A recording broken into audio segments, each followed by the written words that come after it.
Did you ever think you would make it? I feel I'm so close I could taste sweet victory. I know this life meant for me. Adam, what's your point? The future looks bright. My handshake is better than anything I ever saw. It's right here. You are a one of one. My son's right about you. I don't think I've ever said this before. So is that the new intro? That's the new intro. I love it. Nice. I love it. I love it. By the way, okay, so what episode are we on, Rob? Let's see here. 526. Gang, it's great to have you here. Not a lot has happened last week, just so you know. Nothing. I mean, it's not like there was a massive H1-B visa debate. It's not like there was some call it a civil war within the conservative, independent, libertarian community. We'll talk about that. We'll talk about the passing of one of our presidents, Jimmy Carter, who made it to 100. I have some thoughts on that, but some things Biden said about him, some things Trump said about him. We'll talk about that. And then we have more things with Canada. It doesn't seem like it's going away. Some of Trudeau's top ministers, without him, showed up to Mar-a-Lago to have a visit with Trump. What are they talking about? And then Kevin O'Leary turns around and says half of Canadians favor Trump's proposal for Canada to join the U.S. Very interesting. Biden said he is disappointed and regrets ending his election because he thinks the campaign, if he would have stayed in, he thinks he would have beaten Trump. I mean, that's got to be a very interesting thing for a guy like him to say. And then aside from that, Young and the Restless, 37% of Gen Z skipping the gym, going straight to Ozempic, studies finds. Germany's president dissolves parliament, sets national election for February 23rd. Germany opened its door to migrants. Now it's struggling to cope. Credit cards. This is a story we're not hearing about a lot lately, but Tom's got some commentary on this. U.S. credit card defaults jumped to highest level since 2010. Credit card charge-offs and delinquencies hit 13-year high. Are they peaking? This next data. This is not another data you want to brag about. Ended the year in December. While the new guy doesn't take over till January 20th, U.S. homelessness is up 18%. And officials are blaming the migrant crisis, devastating natural disasters, and a lack of affordable housing for it, for the reason behind it. Late night comedy spent 2024 bashing Trump as viewership continues to crash. I won't give you the data. I'll read it to you here in a minute, but I want you to guess. All the late night folks, when they talked about politics and their opinions on it, what percentage of it you think was Trump bashing? I want you to take a wild guess. Post your comment below. We'll get to it here in a minute. LeBron James says they're officially the show in town on Christmas Day, but the numbers doesn't favor his argument. And I think he's getting community noted, hence the joke if you get it. All right. The human brain processes thoughts 5 million times slower than the internet. And the reason video games may not be so bad for you after all, there's apparently a study out here. And we got this things with this guy named Fauci that's claiming he's back and he has a warning for you, Americans. Folks, watch this. He's got a warning for you about the H5N1 bird flu that currently causes eye infections. Okay, he's really trying to scare the crap out of you. And Vinny, I know you're very friendly with him, and I know you want to say some things about him. Yeah, I love that guy. So we'll get into it. All right, gang, this is the last chance here for the end-of-year sale with VTmerch.com. If you haven't yet ordered, we have so many different things with 50% off. The flip-flops right now are $22. The blue future looks bright. There's so many. Obviously, the sizes is the challenge, but if it's got your size, this is your chance to get a bunch of discounts for yourself. And for the first 50 orders, you will get these new Future Looks Bright gold and black keychain that came with Valuetainment logo on it, and on the back it says Future Looks Bright. First 50 orders, you're going to get these keychains, so go ahead and place your order. Okay, Rob, I say the first thing we talk about is H1B1 visa, okay? Let's start off with that. What clip do you have, Rob, about the H1B1 visas for us to start off? Well, let me just read one of them here to you. What to know about the H1B1 visa fueling the divide in a MAGA world. Let me kind of read this story and then we'll get into a few clips. The H1-B visa program, which allows highly skilled workers in specialty occupations to live and work temporarily in the U.S., is at the center of a divide in MAGA world. Proponents like Musk, himself a former H1-B holder, argue it helps the U.S. retain a competitive edge in the STEM fields, while hardliners, such as activists like Laura Loomer, insist the U.S. should prioritize American workers. H-1B visas capped at 85,000 new approvals annually, require employer sponsorship, and are granted for up to 6 years. In 2023, 72% of recipients were from India, followed by China, 12%, and the Philippines, 1%. The program does not provide a path to permanent residency as it grants only non-immigrant status. Tom, your thoughts on what's going on here with the H-1B visa debate? So there's a lot of angles here, a lot of angles to go. And so the first angle that I'm going to go with is, I like to say if you want to look at a problem, you got to go upstream a little bit, right? I talk about the polluted lake. Liberals want to build a $1 billion filter. Conservatives want to go upstream and say, hey, what are the creeks and rivers putting in the lake? And then stop it upstream, and it's an easy way to the problem. The first thing that I think nobody was talking about over the weekend, and I think we should talk about it for a minute, is you got to go upstream. What is happening? Why aren't there? Now, some people say there's plenty, and I saw that argument. Some people say there wasn't enough of American engineering graduates. Now, why wouldn't there be enough American engineering graduates? Well, why can't they get into top schools? Interesting. Well, why can't they get into top schools? Well, let's look back to the Department of Justice, DOJ. That's our government, folks. That was under Biden, folks. Went after Yale University after a massive lawsuit was filed by a group of Asian families who said, we've been discriminated against for admissions in favor of other people of many colors. Yeah. And they were upset. And the Department of Justice looked at it and said, wait a minute. And the Asian suit had tons of facts and figures and some discovery things that they had found.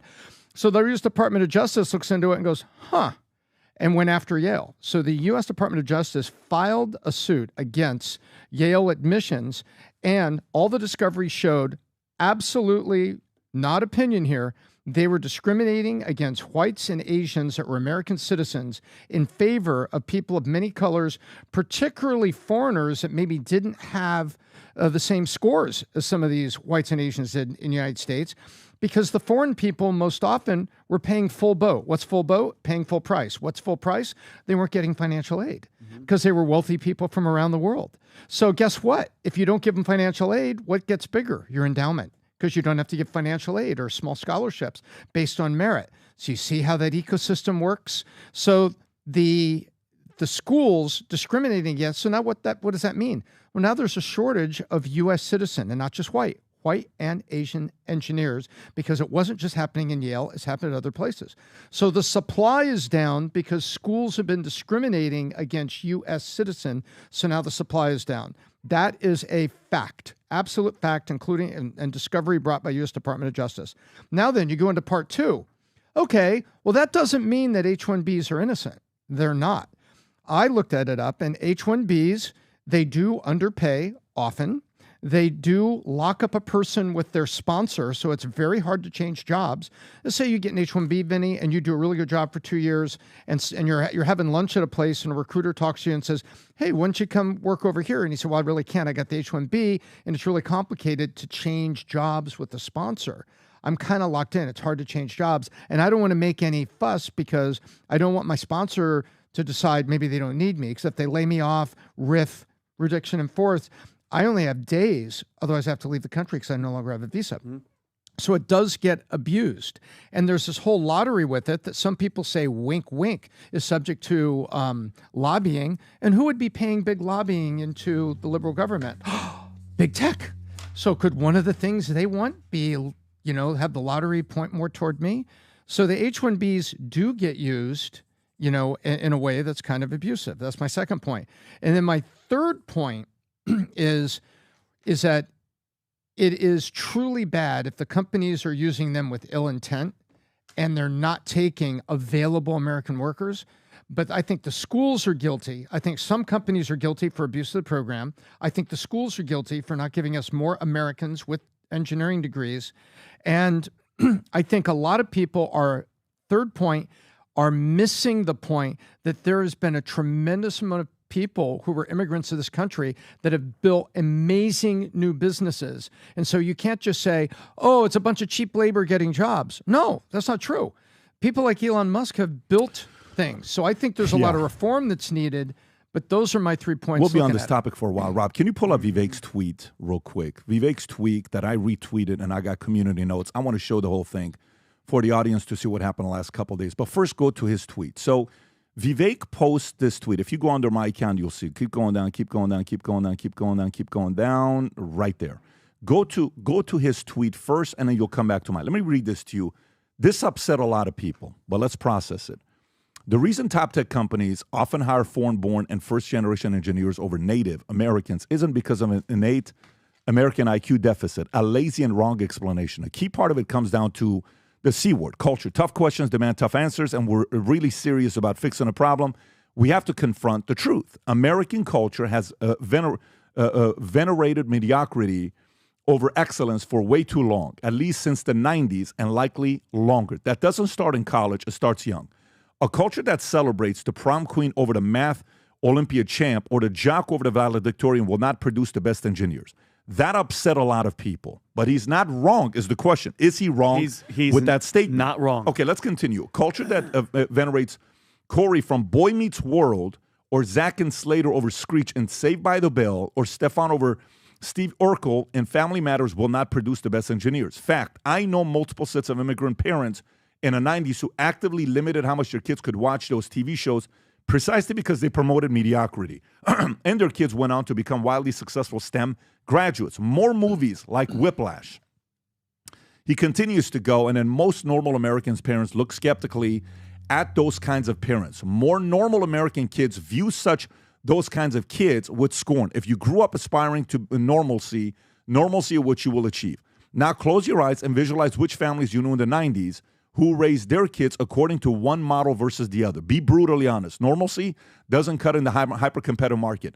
He continues to go, Rob, if you can go right there. A culture that once again prioritizes achievement over normalcy, excellence over mediocrity, nerdiness over conformity, hard work over laziness. That's the work culture we have cut out for us rather than wallowing in a victimhood and just wishing or legislating alternative hiring practices into existence. Look at the amount of views this tweet gets. Wow. 115 million views a tweet. Now go to my response, which upset a lot of people. If you can go back. So I said the following. I said, as an immigrant from Iran, I saw this as an edge. I didn't mind working 80 hours a week. I didn't mind the competition. All I wanted was a shot. This used to be the American way. Time to return to it.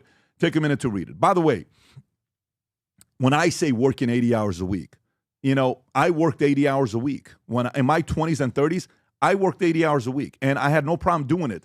I'm on the road 6 months out of the year. When you're on the road 6 months out of the year building a national insurance agency, it's very tough. And by the way, you're building an insurance company regulated in 50 states, high volume recruiting. We go from 66 agents to 60,000 insurance agents, dealing with every department of insurance that's led and typically ran by somebody who is a liberal. Think about they don't like people like us, is what we have to deal with. But then this prompted people to get upset and say a bunch of different things. If you go back up, Rob, up top, I said something about, on another tweet, I said something about, what's your biggest arm? No, go back above that right there. The one right above it. Keep going, keep going, keep going. Keep going, Rob. Keep going a little bit higher. I think this is the one. This lady says, kindly go a little lower. Working 80 hours a week is not a healthy role model. No problem. Quite frankly, you choose your role models for you and your kids, which is your job as a parent. Whoever you edify, it is what it is. And I said, respectfully, both the app and the phone you're using were built by a founder and executive team that worked 80 hours a week for many years. Also, our founding fathers worked very hard, and I put 80 hours a week, and a community note says we don't know if they worked 80 hours a week or not. You just have to realize they worked a lot more than 80 hours a week. These guys are trying to survive, is what they're trying to do. By the way, so then while we're doing this, me and the research team go a little bit deeper into this. And these are some of the numbers that comes up, okay, when you think about what America goes through. If I was to ask you right now, I asked you guys these questions yesterday, so I don't want to ask you guys, but I asked the audience, what percentage of startup billion-dollar company founders do you think were immigrants? Let me ask you one more time. What percentage of billion-dollar startups do you think the founder was an immigrant? Okay, I'll let you think about it for a second. 5%, 10%. So these are guys that start a company and it becomes a billion-dollar company. Do you know the number to this? Were you in the room when we talked about it? I was not. No. Okay, The number isn't 10%, not 20%, not 30%. Rob, if you want to pull this up, 55% of America's billion-dollar startups have an immigrant founder. Why? Now, here's what some people will say. They'll say the H1-B visa takes job away from Americans. But anybody can start a company. Founding a company doesn't have to be an immigrant to do it. Somebody that's born in America can do it. So why are so many startup founders immigrants? Then when we went and looked at to see what percentage of Fortune 500 companies are ran by immigrants or their child. So meaning you came here in 60s, you started a company in 70s, your son ends up building a company that becomes a Fortune 500 company. You know what that percentage was? 45% of Fortune 500 companies are ran by, an immigrant or their children. So you look at this data, then we continued going. I'm like, listen, something's got to be the issue here, because the real problem, Tom, is when the employer hires an H1-B person, which, by the way, we've hired a handful in the last 25 years, and it's legal. Nobody's doing anything illegal. If you have the ability to hire one, you do. But there are people that hire somebody and you pay them $75,000 a year, hypothetically, versus paying $150,000. Or you hire them and you pay them $120,000 versus paying $180,000. And you save that $60,000, which the job is going to what? Somebody that's coming in as a H1-B visa. That criticism is true. And then we went a little bit deeper, Tom, and we saw the lawsuit with Infosys. Infosys paid $34 million in H1-B lawsuit. I think Apple paid $25 million. Facebook is going through it. And do you know who sued the Trump administration in 2017 on H1-B visas? Amazon. Do you know what company hires the most H1-B visas? Do you know who's ahead and by a mile? It's Amazon. It's not even close. Do you know where Tesla was ranked on hiring the most H1-B visa folks? Where was it ranked? 21st or 22nd place. Okay. So you're not talking about a top 10. Brandon, Kelly, if you guys can send that ranking to Rob for him to have it, you got to see this, because it's interesting as you go deeper and everybody is criticizing everybody and you go through deeper, you're like, it's not. But Amazon, majority of the people they're hiring of the H1-B visas, which we have around 500,000, give or take, number one was not only Amazon. Most of Amazon had like 3 or 4 companies that were in the top 20 companies that hire the most people. This isn't the one. There's another chart that she has. She'll send it to you here in a minute. So I understand the arguments going against it. I understand the expansion of it. I understand the concerns. There's these consulting firms that they hire H1-B visas. And let's just say they're going to get you a job for making $120,000 a year. They keep a quarter of it. Do you understand what I'm saying? They're like, they play the role of an agent. Like an agent. To you. Yeah. That's not the hiring company. These are intermediary companies that sit with one foot in Asia or one foot in the U.S., and they're helping the H1Bs people get along, and they're ripping them off for a 25% tax. That's insane, by the way, to do that. That's They're not ripping away the employer. They're getting the employee. Yeah. Correct. So it's not typically if I choose to hire your agency, the Oshana recruiting firm, and you find me a C-suite executive, I would pay 25% on the salary of your one. Yeah. Let's say the person's $300,000. You find that person for me. I hire him. I give you $75,000. Wow. But what they're doing is, if they Taking it find from you the a job person. for $200,000, they're keeping the $50,000 wow. every year on the salary. Wow. Which that right there, by the way, if you look at the H-1B visas, Amazon's first place, then it's Cognizant, then Ernst & Young, then you see Microsoft fifth, then it's Google, then Meta, then Infosys, HCL, Walmart, Apple, Amazon, again, Intel, IBM, JP Morgan, Accenture. You got a few other companies. Then look at Tesla, 22nd place. Then again, Amazon. So Amazon's on there multiple times for their companies on the list of most H-1B visas. Tom, you were going to say something. Yeah, I was going to say this doesn't reflect well on me admitting my temper here, but I once had a call from a guy that represented himself to be a IT recruiter. And he said he was based in the U.S. and he had a U.S. phone number and IT recruiter. He had gotten through to me with some very creative email and stuff. This goes back about 10 years. And this is in the early time where we were looking for, remember the first product people or the first technologists at PHP?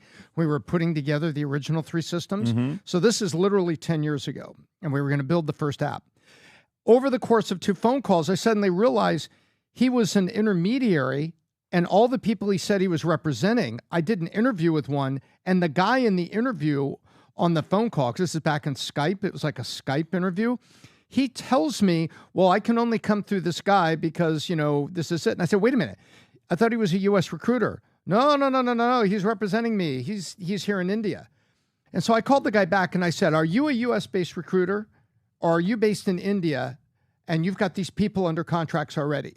He said, well, I got them under contracts. I lost my temper with him because he had lied to me. I called him a pimp. I said he was, I remember I used that word. I said, you are a worthless pimp. I remember it. I was so upset with him because I had just interviewed a couple of people that were well-meaning people that just wanted to get a job in IT in the United States on product. And I lost it. So I'm confessing here I lost it, but it was one of those people. This is real, and they take advantage of those. They do that. And the deeper we get in, this is a problem.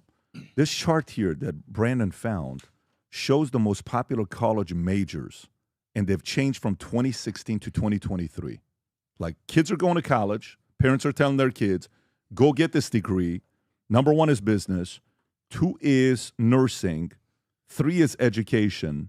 4 is biology. You know what 5 is that's climbed up to 3? Psychology is the number 3 major now. You know, engineering used to be 6th place in 2016. You know where it's at now?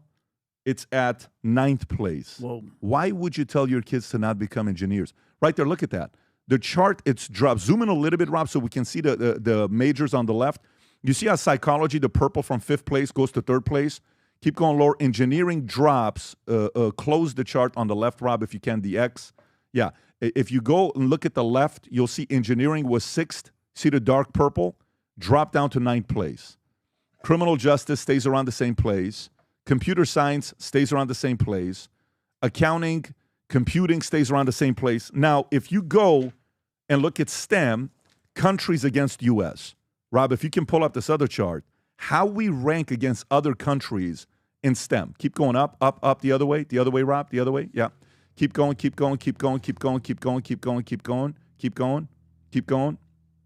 Right there. Zoom into the top one. Look at that. Top countries of STEM numbers by graduates. China, 3.57 million. India, 2.55. We're 3rd place, 820. Now go to the one above it that shows percentage-wise. Above it, Rob. Above it, yeah. Look at this here. Percentage of graduates that are STEM. China, 41% of their graduates are in STEM. Russia's 37, Germany's 36, Iran's 33, India's 30% because of their IIT, France 26, Mexico 26. Look at us. And we want to compete?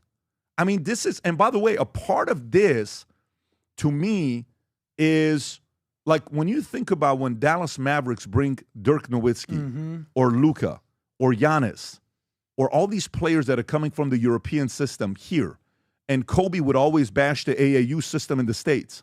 And he came from the Italian, he learned how to play basketball, the fundamentals in Europe. Why do they translate from that league? It's results.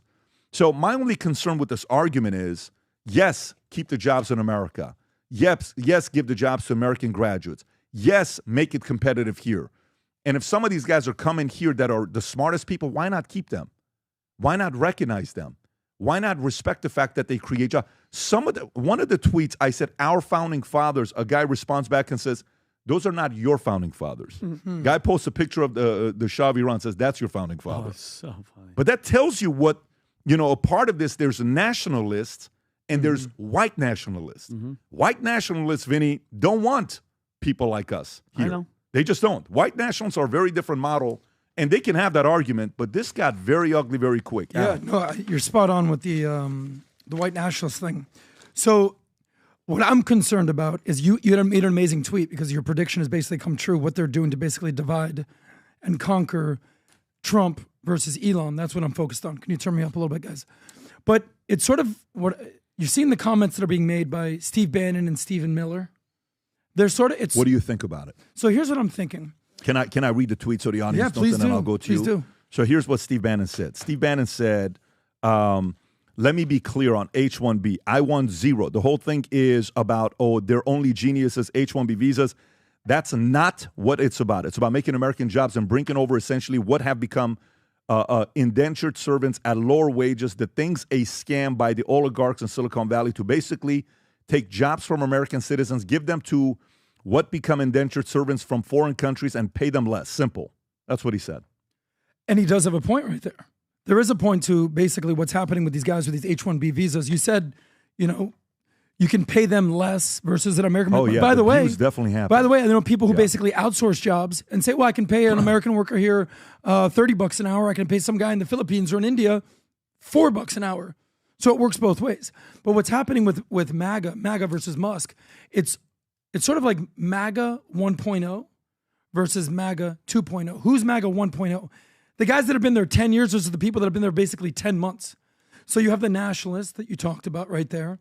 So you have the working class people, the America first that want to put America first. They're sort of the populists. They're the protectionists. You might almost say isolationists. MAGA 2.0, the people that have basically been there for 10 months versus 10 years. These are honestly former liberals, some of them. They're tech people. A lot of them are billionaires. They're the elites. They're a different form of MAGA. So the interesting thing here is when you do politics, you want to have a big tent party. Hey, we need your votes. We need your votes. We need your votes. Okay, we got your votes. And now you're like, yeah, get the hell out of here. Hold on, I'm sorry. You don't want Elon Musk? You don't want Vivek? Elon Musk gave how much money to Trump? $200 billion? All of a sudden, he's the bad guy? So this conversation that's being had needs to happen, no doubt. By the way, Trump hasn't even assumed office yet. It's crazy because, they say that the way that you campaign is different than how you govern. When you campaign, you made broad, just sort of out there, outlandish commentary. Yeah. But when you govern, you actually have to do some nuanced debates. But as we always say, FTM, follow the money. Speaking of, you read a stat out there. What percentage of the H1-B visas are Indians? 75%. Okay, so it's basically Indians. Yeah. That's what we're talking about. So follow the money, GDP per capita. What's the GDP per capita in India? In India, they're number 120 in the world. The average Indian makes $8,400 a year. Okay, that's from 2023. Mm-hmm. So my stat says that's what it says, 2,400. I see 8,400. I don't fact check that. America, $76,000 a year, GDP per capita. Either way, if you're working in America, you're making so much more than you're going to make in India. And by the way, what do you think the people do when they make this money? What you just said. So what's your point there? Are you saying, even if you're suppressing their wages, which is not fun. Okay, there it is right there, 7,000. Even if you're suppressing their wages, they're making 10x what they'd be making in India. So they have a choices to make. They don't have to come here, right? But there's also another thing. Are you saying that because you're saying, the opportunity to live in India is not as good as here, and that's why it's not even close. No, meaning, so Indians are going to school there, but they're wanting to come to America here. The dream for them is to come here. Who doesn't want to come to America? Yeah. Who doesn't want to come to America? I love the analogy that you use, the restaurant analogy. How do you judge a good restaurant? How long is the wait? The wait to get in America, with the exception of the past couple of years with Joe Biden, open border, Kamala Harris, czar policies, has been what? What did you just say? Are we the number one country for immigration year in and year out? It's not even close. Not even close. It's not even close. Yeah. So where the hell else do you want to go? You want to move to China? I don't see anybody trying to get into China. I don't see anybody dying to get into Russia or North Korea or Iran. So America is the place, the land of opportunity. So this conversation, I think, does need to happen because do we not want immigrants here? Do we not want the best and brightest? Where do we want them going? Want them going to our enemies? We want them here. But at the same time, I do agree with Vivek. Americans got to compete. I love the thing that you broke down about a year ago about why Indians are so successful. If you look at the most successful minorities, it's number 1 and number 2. And it's bing, bing, bing, bing, bing. Indians and Jews, straight up. So why is that? What's going on in their culture?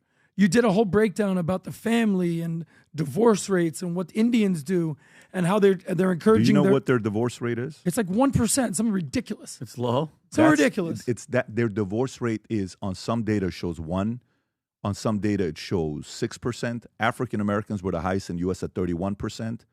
Hispanics were at 18.5%.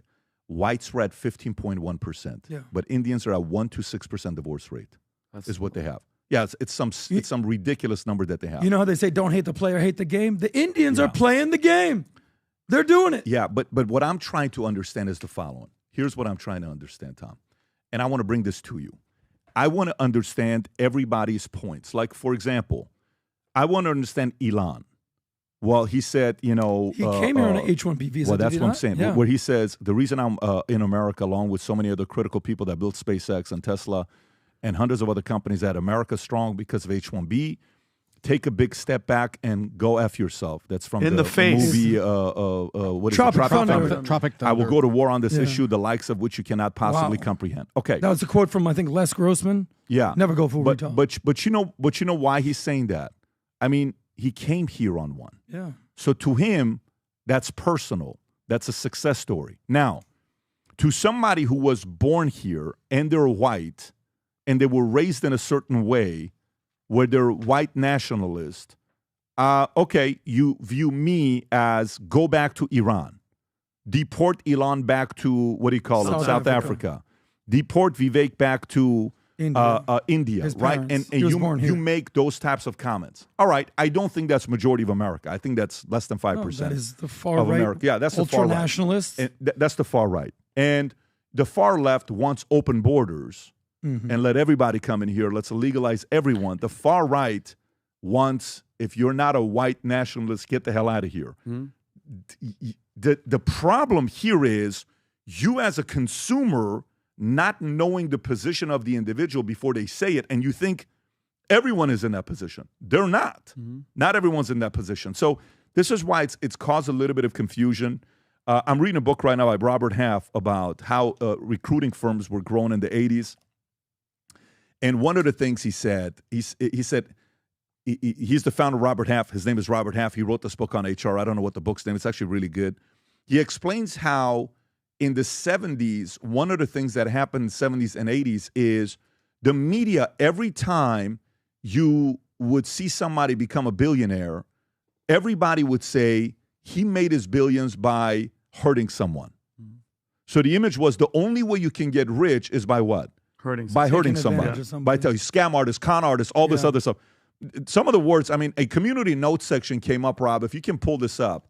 I saw one on, they called Vivek, scammer, con artist. They called, there's a bunch, but here's It's one such right a here. lazy, weak But argument. put this one up there right there on the tweet that I put up. Look at the bottom there. Patrick Bet-David made his money by founding a predatory multi-level marketing pyramid scheme, which he then used to market himself as a business guru on YouTube. He is essentially a scam artist. By the way, the community notes allowed that for a couple hours. Then it was taken down. Okay, that's the whole community notes concept. Wikipedia and community notes are somewhat similar. I know Elon, I actually like community notes, to be honest with you. The only thing you have to be careful with community notes is that now went everywhere. Hey, this is what it is. At the end of the day, you know how hard it is to build a national insurance agency dealing with regulators in every state. Tom was the president of the insurance company. He's the CSO of it till today. You're dealing with every single agency. We pay taxes in God knows how many states. To grow a company like that and then for somebody to cut a check for $250 million after they do quality of earnings, which, Tom, can you tell everybody what a quality of earning is? What a quality of earnings report. So everyone knows how to sell a house. In the middle of selling a house, you need an inspection. If you're buying a house, your bank requires the inspection to assure that the house is in good shape, and they're going to give you a mortgage for it, right? Yeah. Very simple. Yep. An inspection times 1,000 is a quality of earnings report that gets done on your business. So they say, hey, we like to do an inspection. And part of that inspection is going to be quality of earnings. What do? They're looking for fraud. They're looking for offshore bank accounts. They're looking for transactions They going back to the literally owner. go through your bank account and watch every single Correct. expense, anything you ever bought, purchased, personal, everything. Everything. Wire it's like transfers. a forensics. It's like Wire a forensics. transfers But you have from- to do it. You're about to cut a $250 million Exactly. check. So think of it as you're selling a company, and the inspection, the house inspection to sell that company, is called a quality of earnings report. And it only gets done by people like PwC and Accenture, big companies. You sell a company for more than $50 million, it is a big inspector. It takes months to do. It costs at least $250,000 in my experience. That's what it costs. And guess who pays that? You, if you're selling your company, you have to pay that before it closes. So guess what? If the deal falls through, the economy crashes, they can't get their loans. It's an audit. Guess what? You have to pay it anyway. But here's the point. So if a person's never gone through building a business or selling it, I don't blame you for not knowing. How could you not know what a quality of earnings how can is you and not how know? Like, hard for it example, is? I don't know what it was to mother's labor, all this stuff. Then I saw my wife have 4 kids back to back to back to back, all without, what do you call it, Pitocin, without epidural. I'm like, oh my God. The level of respect for your wife goes up when you watch them give birth. You're like, damn, I don't know the pain, but oh my God, salute for what you do. Then you see them nursing while you're sleeping, trying to run a company. They're waking up throughout the night 3, 4, 5 times a night. You're like, wow, I thought I worked hard. I don't, the amount of hours a mother puts in when they're working and raising a child. Hey, true role models, mothers don't work 80 hours a week when they have a newborn. They're working 168 hours a week, literally, because you're not sleeping half the time. So, we have to keep in mind that this concept that I explained 2 months ago, that I said you're going to see them pinning Trump against Musk, and there's possibility of there being a civil war. FYI, think about what Democrats and the establishment wanted for Christmas. Imagine what you wrote. My kids all wrote a card on what they want for their Christmas, except for my oldest son. He says, I want shares in Manect. That guy is wired in a very different way. Okay. And, he goes, Vinny asks him, he says, hey, what do you want for Christmas? What do you tell him? I bought all the kids something, and at the end, like for the 3rd time, I'm like, Tico, just tell me because I'm going to go get it right now. Yeah. He goes, just the time with you is the gift. And I was like, this freaking He just wants to watch scary movies. He just wants to hang out. And yeah. I was like, what a freaking kid. But think about he said what that you to you? Yeah. He said that think to about I owe him $20. Think about what you asked for Christmas. Okay? What did you want for Christmas?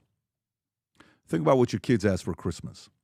Then think about what the establishment and the left and Democrats, after losing to Trump, wanted for Christmas. You know what they wanted?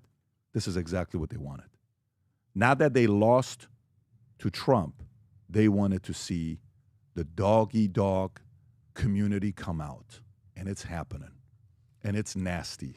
And it's ugly. I've been in business for a long time. When you run a business, you go through a lot of stuff. You have thick skin. You're not worried about it. It's going to happen. We're in this community. We're going to talk. I can't expect people to not say anything while we're talking ourselves and we're giving our opinions. I have no problem with that. But the part I will tell you is that we have to be very, very careful with is watch everyone's motives and stay skeptical with everybody. But at the same time, even with people giving their own messages, you have to know nobody celebrates more than when there's a divorce and an infighting in the enemy's house. You are the enemy to the other side. The other side is not happy that America's making progress. The other side is not happy that everybody's flying into Mar-a-Lago to have a meeting with Trump. The other side is not happy. They're not happy about it. By the way, this is just the beginning. You think this is anything? This is going to be elementary to what they're going to be doing in 2025 and 2026. And can I say one thing, Pat, about just for people out there, and I know, and I could guarantee the haters scam. You just repeat what the hell you hear because you have nothing better to do with your life. Community notes, it's technically supposed to fact check. Okay, for instance, remember the one time I posted, I was in here, we're on a podcast, and I thought Jimmy Carter died. God rest his soul, he actually did die. But I posted the photo, and we all were like, wait a minute, no, he didn't. Somebody went in there, and community note says, he is still alive. They were fact-checking my false information, okay? If that's like somebody saying, hey, this player is 6'2", they'll community note, which is a group of people together, God knows what their biases are, and they fact-check you. What this person did right there isn't a fact check. This is someone's opinion on you. This should be something that's put in the comment section. So I have to question community notes because who's fact checking? And Rob said this yesterday. Who's fact checking these so-called fact checkers? That's not a fact. So that's somebody's biased opinion that they're getting from Wikipedia. So how is that? You know what I mean? So a guy sends me a message and says, "Let me tell you, you're on different Telegram groups saying put helpful." Put helpful. You see what I'm saying? Put helpful. Did you get it? Yeah. So there are these communities that say put helpful. Of course, they're haters. The same way there is the Wikipedia army, 1,000%. there is the community notes army. And by the way, they're not going away. You just have to know. They're not going away. They have a lot more time on their hands to sit there and do what they're doing. And I'll tell you something about Wikipedia. It's not an offshoot, Pat, here. This is I did a case study. We got to get to the next story after this. I did a case study some years ago, and it talked about that there is, in pharmaceuticals, they have paid lobbying organizations, PR firms, that do nothing but put stuff onto Wikipedia and they have censor alarms. And the censor alarm is what it was described to me as soon as something is posted on a Wikipedia page, maybe for a drug, they see it and look at it and they go in it and they attack it. And they have multiple PR firms that attack it and change it to what they want. This is the whole AstroTurf side of gaslighting. And so Wikipedia is not a good thing, and in my opinion, it's not particularly credible because of what has happened and the fact that these things are really going down. And so when you reference that, that's not there. But the other side of it is, to your point, who's fact-checking the fact-checkers? Or does it become like Wikipedia, for cabals of people can basically, say, hey, get on Telegram, get on the Discord group. Hey, something just got said about the Lakers. Go after the Lakers. Go after the Lakers. Go after the Lakers. There's mechanisms in the modern internet that can be used by groups to go after people they want to go after. I have 2 quick points. This thing really bothers me, this community note. Why does it bother me? I didn't work for PHP. I worked in the insurance industry. And if there's anybody that would know about being the black sheep of the life insurance industry, it's this guy that works in the life settlement world. How many life settlement companies went out of business? You said you went down to Waco, Texas one time, Life Partners, everything. I would call people. If people don't know what I do, it's basically the exact opposite of life insurance. I buy existing life insurance policies for people and I give them cash. Very interesting business model, very lucrative if you can make your way in this world. But when I met PBD in the gym at a NALBA conference, massive insurance conference, he told me his business strategy, Blue Ocean strategy. I said, wow, good luck with that, man. I don't know anybody who's doing that. So what I do know about the life insurance business is that every 2 years you have to do continuing education to go out there and recruit by law, and start a business and start with a Blue Ocean strategy, recruiting Latina females in a business that is predominantly old MPS, what I call male, pale, and stale. Old guys, no offense, Tom, I love you too. And then recruit and build a business. How many licensed agents has you built? 40,000 agents you've recruited? 60,000. 60,000. Who's counting though? And then to go out, and I know a lot of these agents have become good friends with them. And you go to these insurance conferences, you think you're having fun? You think you're partying? You think that's what you're doing at insurance conferences? No. I go to PHP's big event. Are you freaking kidding me? Ludacris is there. Nelly. Shaq was there. Dilly Boy's sitting on his lap, their BFF. Nicky Jam is doing his thing. Nelly, it's getting hot up in here at 9 a.m. What the hell's going on with that? I appreciate that, but let's go. No, but the point is this. It's so easy for someone like, he is a scam artist. They have no idea what the kind of effort that you put into this. But let me tell you, though, all I'm saying to you is, I don't have a problem with anything anybody is saying. They have the right to say anything they want to say. I think one of the best things a young man can do is get into sales and work your ass off and be in an opportunity where you can train, speak on stage, be a sales leader, whether it's, there's a lot of companies that are recruiting model companies, New York Life, Keller Williams. Yeah. You got a lot of these companies that Primerica, they can do very good things for you to go out there and learn. Do it. But it's not for everyone. The only thing for me with this was the model of community notes. All the other stuff, nothing. Water off my back. Totally understand. And you don't I stand up for you. You can stand up for yourself. You're a big boy. It bothers me because as you're saying, hey, I don't have a problem with this. I do have a problem with this because it's lazy, it's weak, and you're just talking shit online.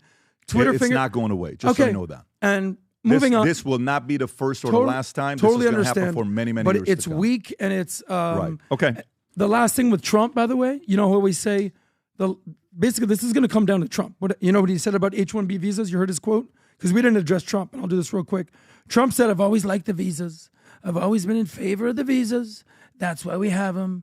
I have many H1-B visas on my properties. I've been a great believer in H1-B. It's a great program. By the way, we always talk about who's the last person in Trump's ear. Who's the last person in Trump's ear? Likely, it's Melania. Fun fact, 2 out of 3 Trump's wives, foreigners, immigrants, legally. Melania and his first wife, Ivanka. So he respects. He's legal immigration. He always We're going to build a wall you have to, with a big, beautiful door. The part with Trump is when Trump said to Hillary in the debate, when they said, he uses all the tax cuts and all this stuff, and he barely pays any taxes.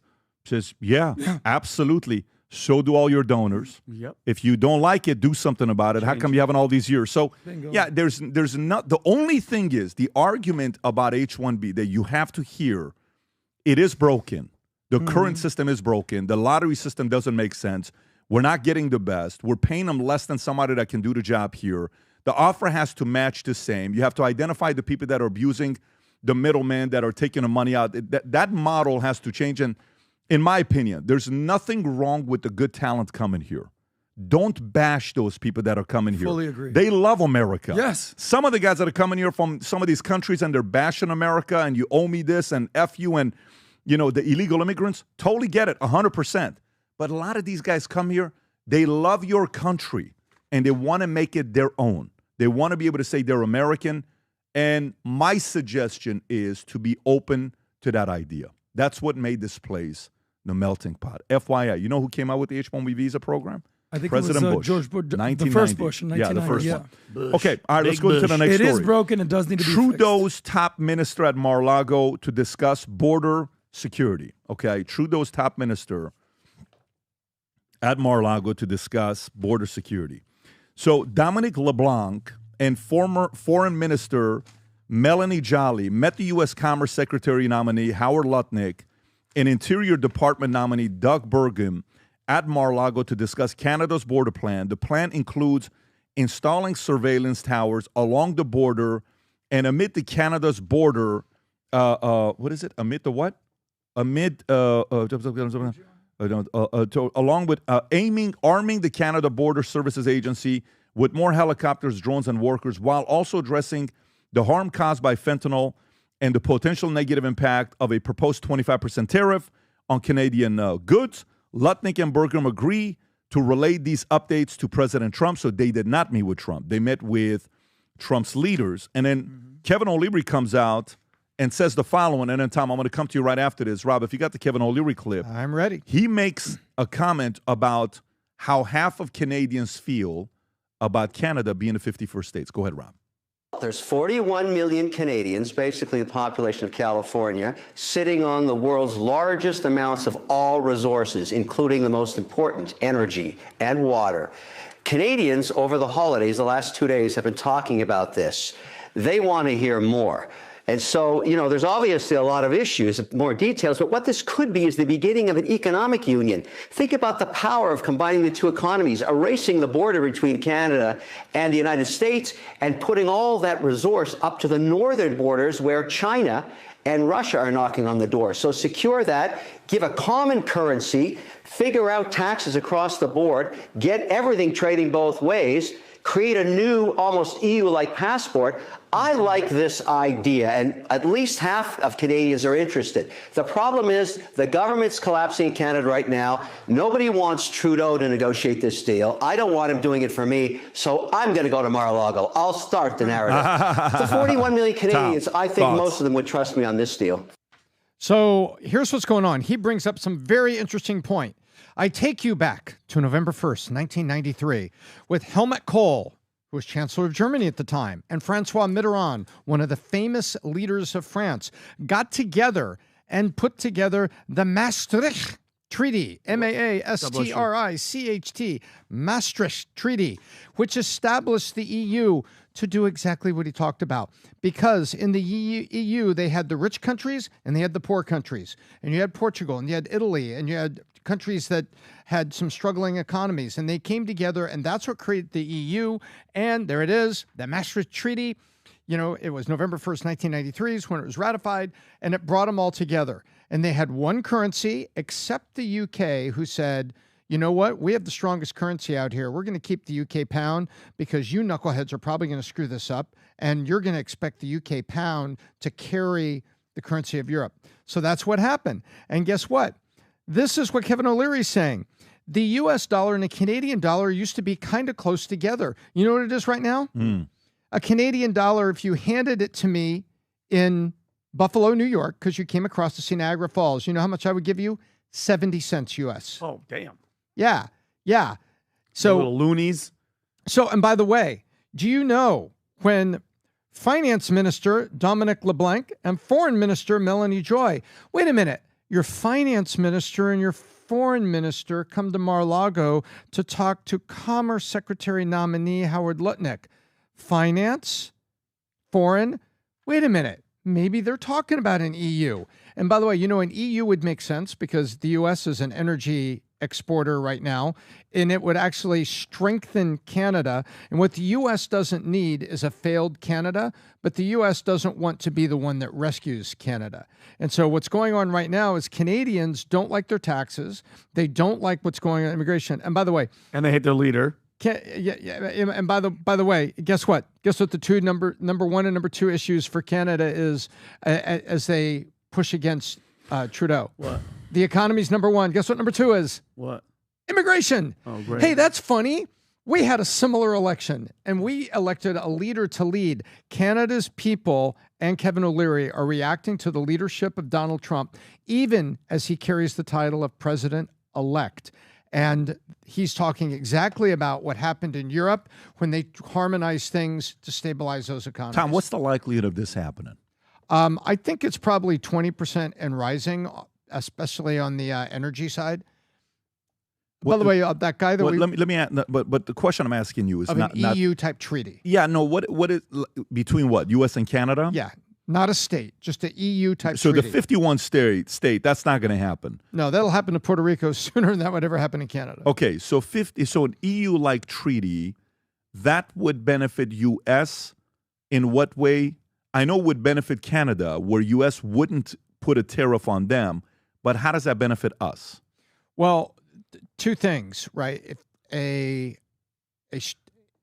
somewhat stronger Canadian currency helps Canada, it actually helps us right now with the Canadian currency weak when we do energy trades, right? Because they have to pay us a whole lot more Canadian dollars, for the energy. So that helps us. But if we move it together on the northern edge, remember, I believe the number is 81% of Canada lives within 200 miles of the U.S. border, because you have Montreal, you have Vancouver, you have Toronto, and I think that's it. I think it's the 8,200. 80% of Canada lives within 200 miles of the U.S. border. And so you already have all of this. Yep, there it is. 93 miles. 80% of the population lives within 150 kilometers, only 90 miles. So you're basically talking suburbs of Buffalo, Detroit, and Seattle. That's what you're talking about. Toronto is right there, Windsor Loch at Detroit, Buffalo and Montreal, right down the street from each the other. winner here is Canada more than it is U.S. The winner here is a stabilized Canada, and to the U.S., a stabilized neighbor, I think is very positive.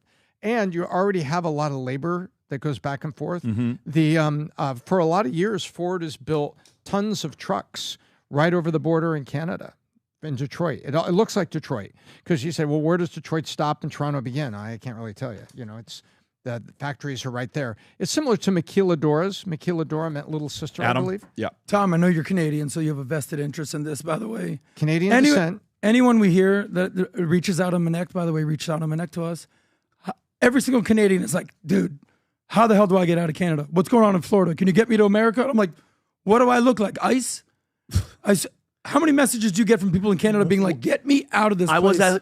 For me, the number 2 country by a mile is Australia on Manect. Really? It's not even close. I was at Trader Joe's, and a girl from Canada literally stops me. She goes, "Oh my God, I can't believe you're here." I'm like, "So where are you from?" She goes, "Canada," and I can hate it. And she's like, "We're all everybody's trying to come here. Yeah. The president, Trudeau is horrible. Yeah. The taxes suck. The borders." I'm like, "Geez." I have not heard one person go, Man, Canada, zero. Yeah, every single zero. Did you hear what Ben Shapiro said about Trump and Trudeau? I think it was actually at Turning Point at AmFest. Did you hear what he said? No. The story? He goes, and Ben Shapiro actually did a decent Trump accent. He goes, Trudeau's meeting with Trump, and he goes, "Hey, Justin, if there were one thing that I could do to wreck the Canadian economy, what would it be?" And Trudeau goes, "Well, you're a really powerful country, but President Trump, if you tariffed and taxed our vehicles, that would probably be the worst thing. That would probably wreck our economy." And Trump goes, "Justin, let me teach you the first rule of negotiations. When someone asks you what would wreck your economy, don't answer it, guy." The crowd goes up in uproar. And basically, it just shows that Justin Trudeau's the dumbest negotiator ever. Period. Just reeling his hand. I called him a fag last week. You don't have to be gay to be a fag. He's not gay. He's a fag. Do we have the clip from Ben Shapiro? Do we have that clip? I mean, we don't need to play. We don't it. play. You I did it. You said it. You did What a it great was. job. Anyway, Yeah. but Justin Trudeau, like I said last week, is a dead man walking. This guy Pierre Poilievre Yes. is a stud. He's eating his lunch every single week, and he's the guy that's gonna be negotiating with Trump. We're gonna see how it goes. By the way, if they stabilize their economy and they lower their tax rate, those consumers are buying more stuff, and we're like their largest trading partner. Mm-hmm. So they're buying stuff like energy. Yeah, I'm from just trying to us. see how it benefits us when we look at this. Let me go to the next thing here. U.S. homelessness is up 18%. And officials are blaming the migrant crisis, devastating natural disasters, and a lack of affordable housing. Rob, I think you got a video on this one here. If you want to prep it. Is this it? It is. It's a Fox News report on this. Okay, go for it. Go for it.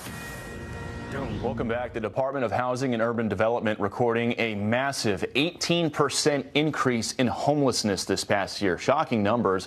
Its latest report says, which came out today, by the way, at least 770,000 people experienced homelessness. That includes 150,000 children. California, number one in the country with over 187,000 homeless. HUD says the lack of affordable housing, worsening natural disasters, and the migrant crisis are all making it harder for people to find places to live in.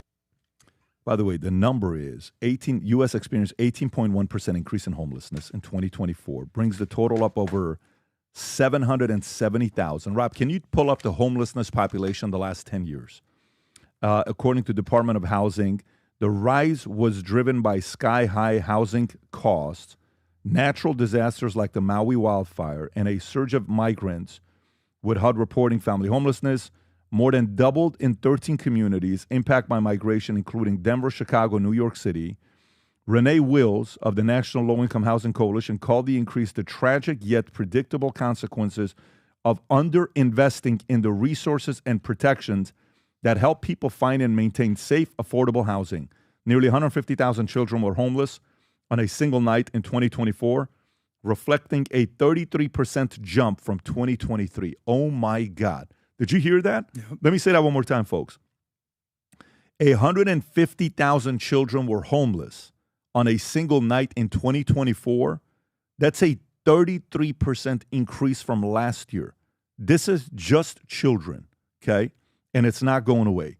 Tom, how do you foresee a Trump administration coming in, right? They're solution-oriented. How do you address this issue? Especially when you think about the 773. Rob, can you pull up out of the 770 homeless population, what percentage of that is just the state of California?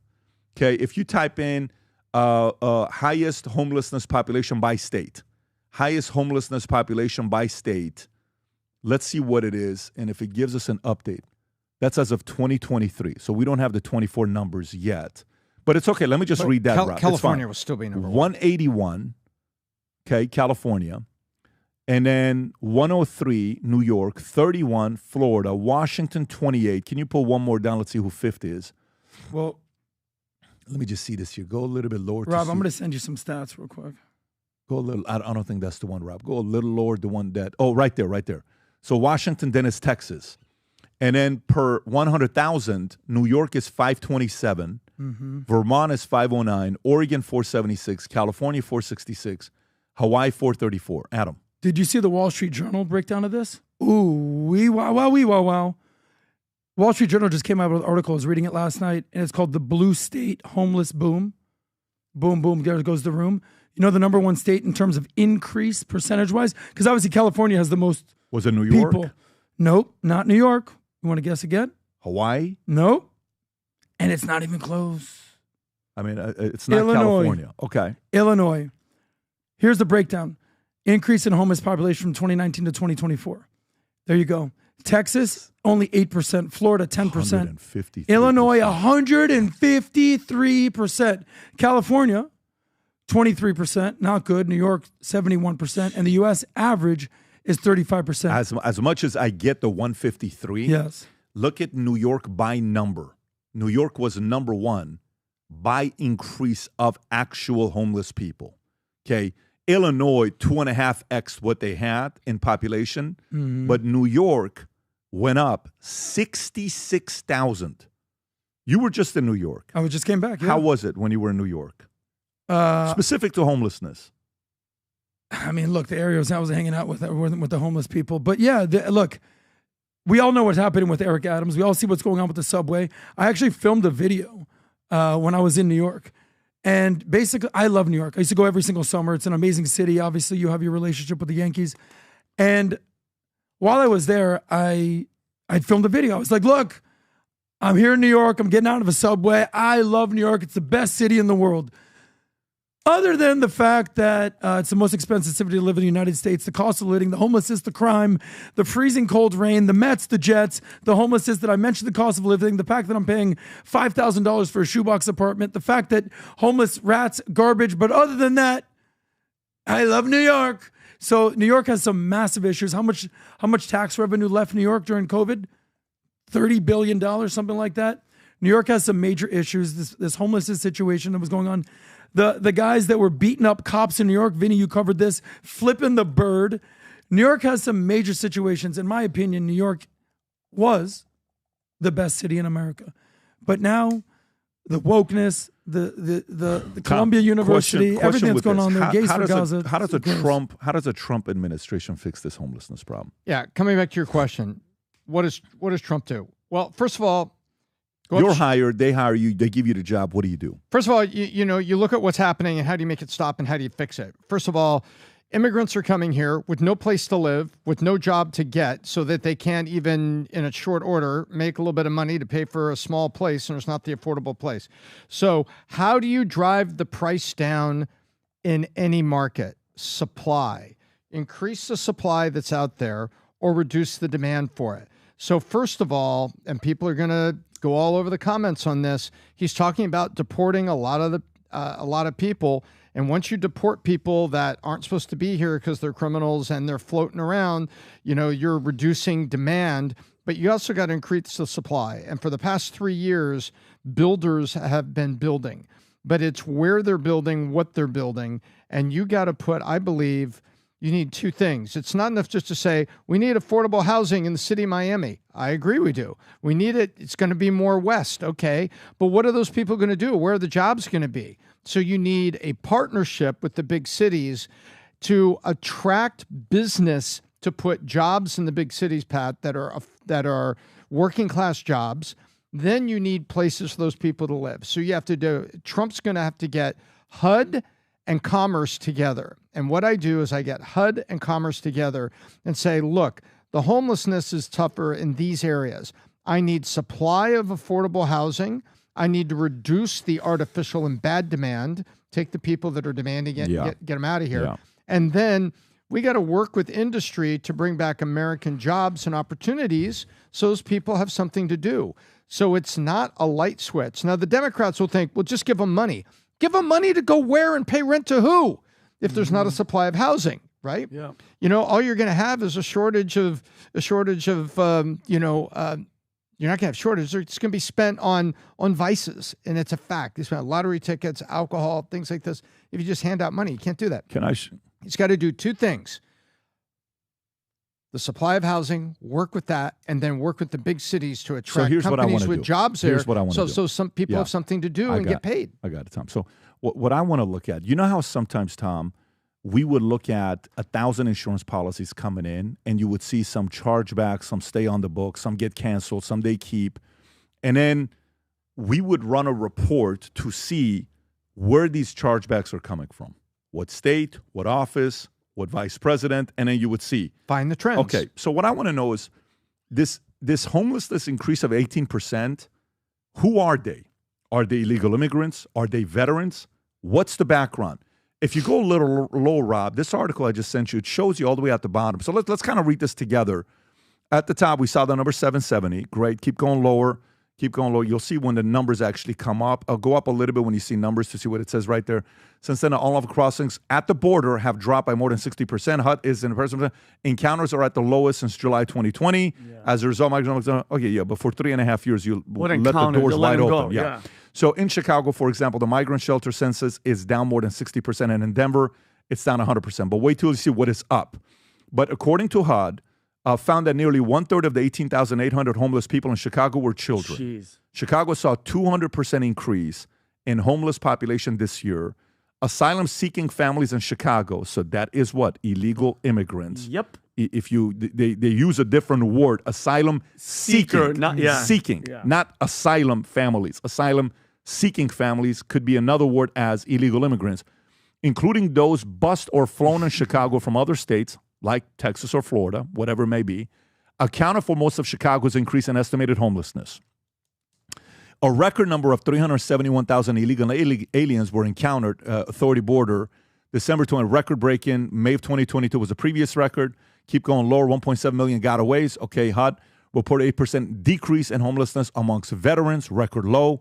Has helped connect 90,000 veteran households to stable rental homes. HUD, got it. The Department of Veterans Affairs announced that it has permanently housed 47,925 veteran experiencing homelessness in 2024, which is good. Go a little lower to see if there's anything else, or that's it. Yeah. So to me, what I want to know is what's causing it. And then what can we do to help some of them? Like every year for about 7 years, we used to go to Skid Row in downtown LA. Okay, we'd get up at 4:30 in the morning, Christmas morning, December 25th, and about 50 of us, eventually I think it was about 100 of us, we'd go to downtown LA and we would go give the homeless Bibles, pillows, blankets, toothpaste, whatever you want to call it. And I would talk to these guys.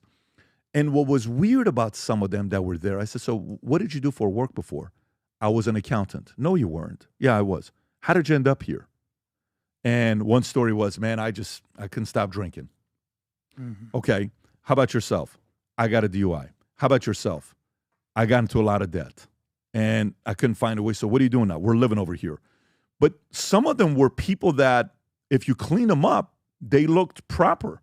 They looked good. Some of them were drugs. Some of them were, felonies and, people that maybe they're not going to get a job.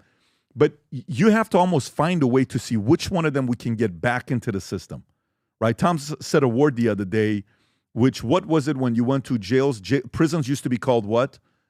Correctional facilities. Correctional facilities to correct the habits so we can get you to go back into society and become a citizen again, a contributing citizen again. We have to look at which one of them we can help out to get them back to getting a job. There are a lot of companies that hire people that are former felons, former people with criminal background. I remember one guy at the church in Shepherd of the Hills. He had a junkyard. I don't know if you remember this guy or not. He used to always go to the men's retreat. And he had 120 employees. Out of the 120 employees, 75% of them had done time before. And they all worked for him. Former gangsters, they were tatted up. You would see them. They're like, hey, MS-13, 13th Street, 18th Street, TVR, all these guys. But they got jobs. So it was church, and they worked over there. You got to find a way to make them self-sufficient. What percentage of them, Tom, do you think are not, you can rehabilitate them, like correct them? Which percentage of them do you think are like, there's so much into it that good luck doing anything with them?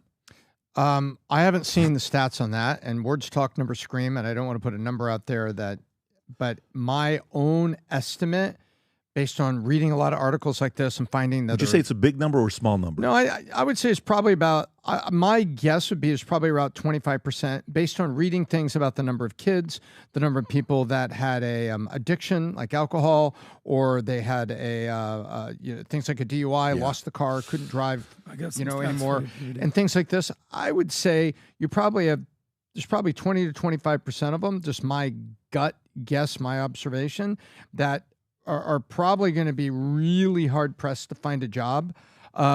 Today, on the way to work today in Fort Lauderdale at Commercial and Federal Highway, there was a guy that was laying in the street. His legs were in the crosswalk and his stomach was right there on the sidewalk. And me and a truck coming up, we both stopped at the same time. We were both saying the same thing. We both turned on our blinkers, got out, went to talk to the guy, wondering, was he hit? What's going on? He rolls over and starts just yelling incomprehensible stuff. Didn't have any weapons, said anything. And I'm just like, this is just a troubled person. So the truck guy called 911 and said, look, there's a guy here. We want to get him out of the street. I don't see that as the norm. And I would say this person on drugs is probably way out there. Yeah, the other day... Can they really get back to I it? agree with you. The other day, me, Dylan, and Tico were right down the street from the office. And Jen's with us, kids are with us. Homeless guy is there. He says, hey, you got some money? I said, what are you going to do with it? He said, I'm going to go buy food. I said, then I'm not going to give you money. Meet me at Five Guys. So we go to Five Guys. And I get him whatever he wants. We sit down, and I have lunch with him. I'm talking, how'd you end up here? Good-looking guy. I said, look at your eyes. You got, Bradley Cooper eyes. And he starts laughing. He says, well, I messed up. My family will never forgive me. This is the third time they've given a shot. They'll never forgive me again. I said, do you have any kids? No. I said, how do you think your mom and dad are on? Yeah, he was in his mid-40s. So how do you think they feel about you being in here right now? How much pain do you think they're at? When they go to sleep every night, how much pain do you think they got? A lot. How much you think they would like to see you go back to being, yes. How long have you gone without drinking? And he tells me, I've gone 7 days without drinking. I said, great, then here's $20. And I follow him just to see what he does. You know where he goes? Straight to the bar. Yep. He went straight to the bar. Yeah. And to those guys, churches do things, charities do things. A lot of people are doing things to help them out. But the ones that can be helped, the investment must be made in people who want to help themselves. To try to help 100%. Veterans, they served for you and I. They gave us protection. We went to sleep feeling safe. We have to take care of our veterans. There's no question there. Psychological PTSD, it's challenging for a lot. And we got to find a way to make that work for some of them. But I think the investment's got to be made in people that are willing to help themselves. Look, we got a drug problem in this country. We got a fentanyl problem in this country. We got an alcohol problem in this country. We have a mental health problem in this country. You asked us from stats about New York City, right? The article from the Wall Street Journal, which basically what's wrong with blue cities, the blue state homeless boom.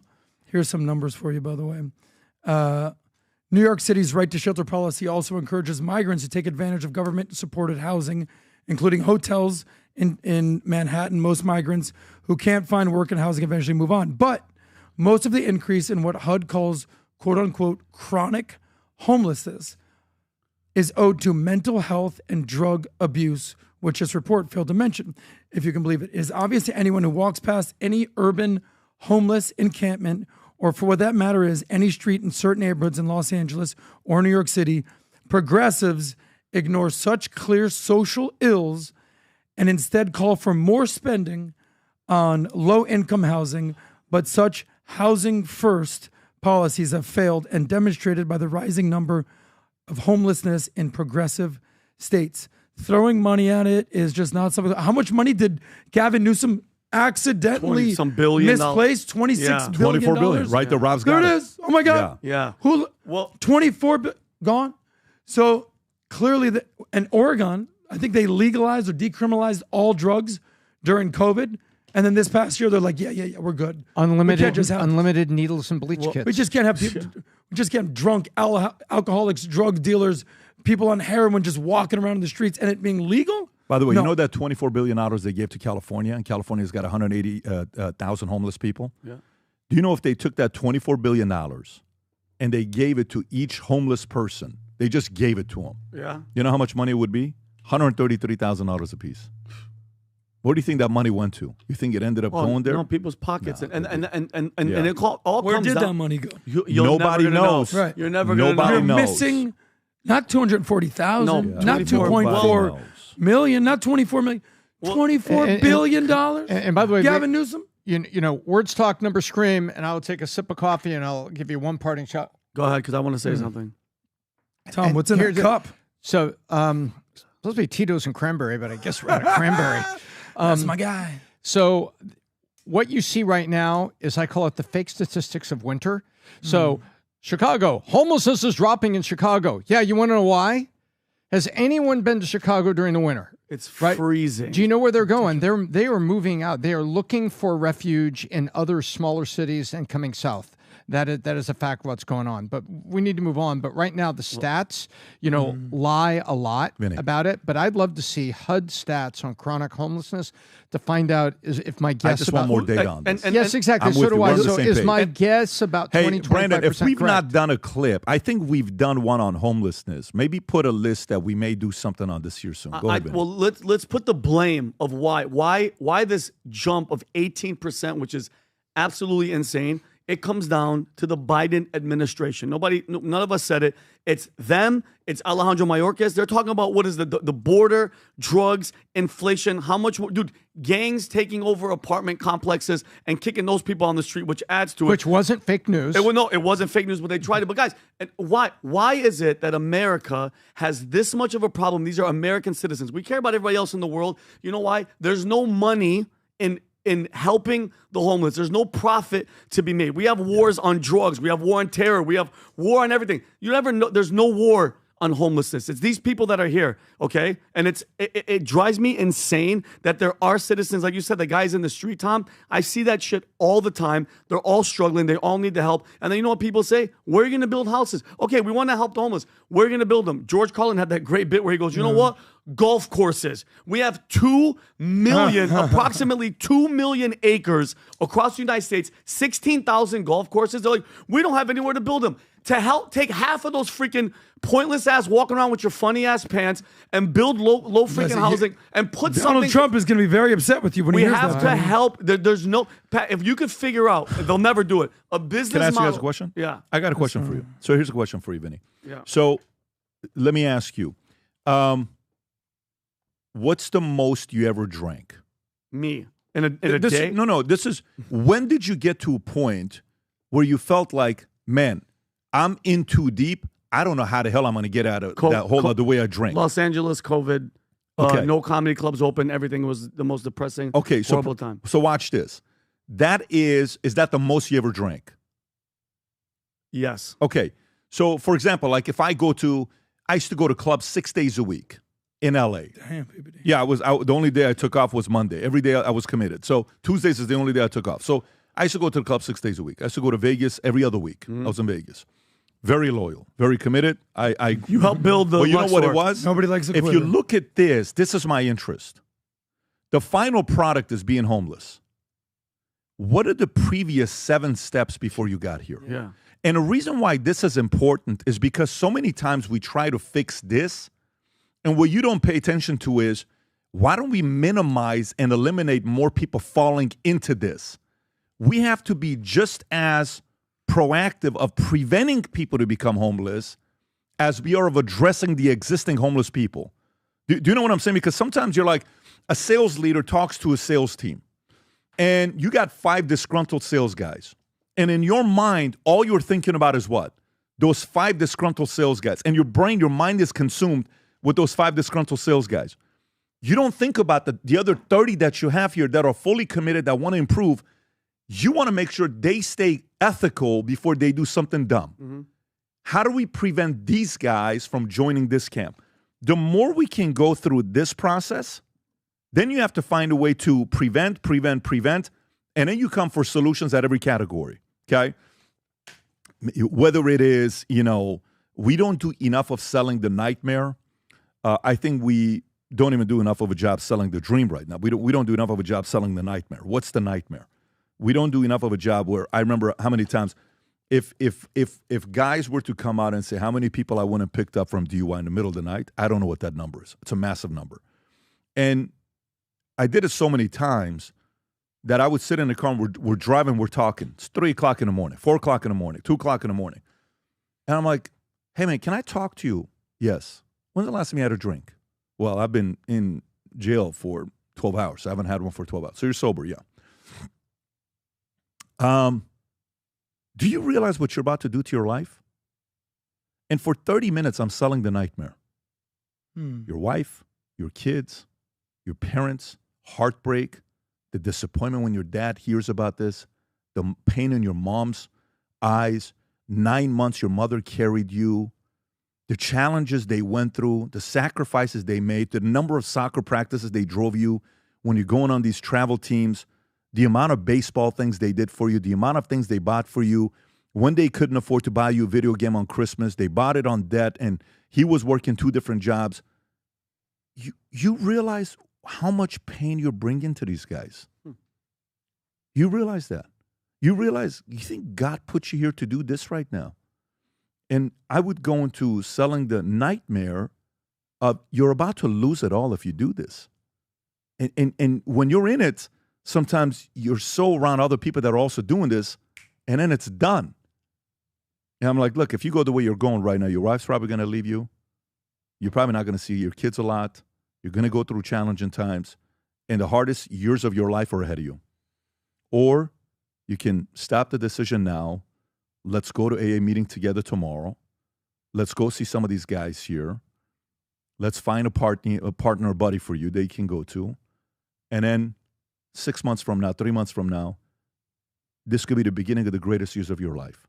The best memories, walking your daughter down the aisle, spending time with your mom and dad, reminiscing, laughing, telling jokes about the good times, all this other stuff. This could be a very special second half or 2/3 of your life that's coming up. But you have to sell the nightmare. Mm-hmm.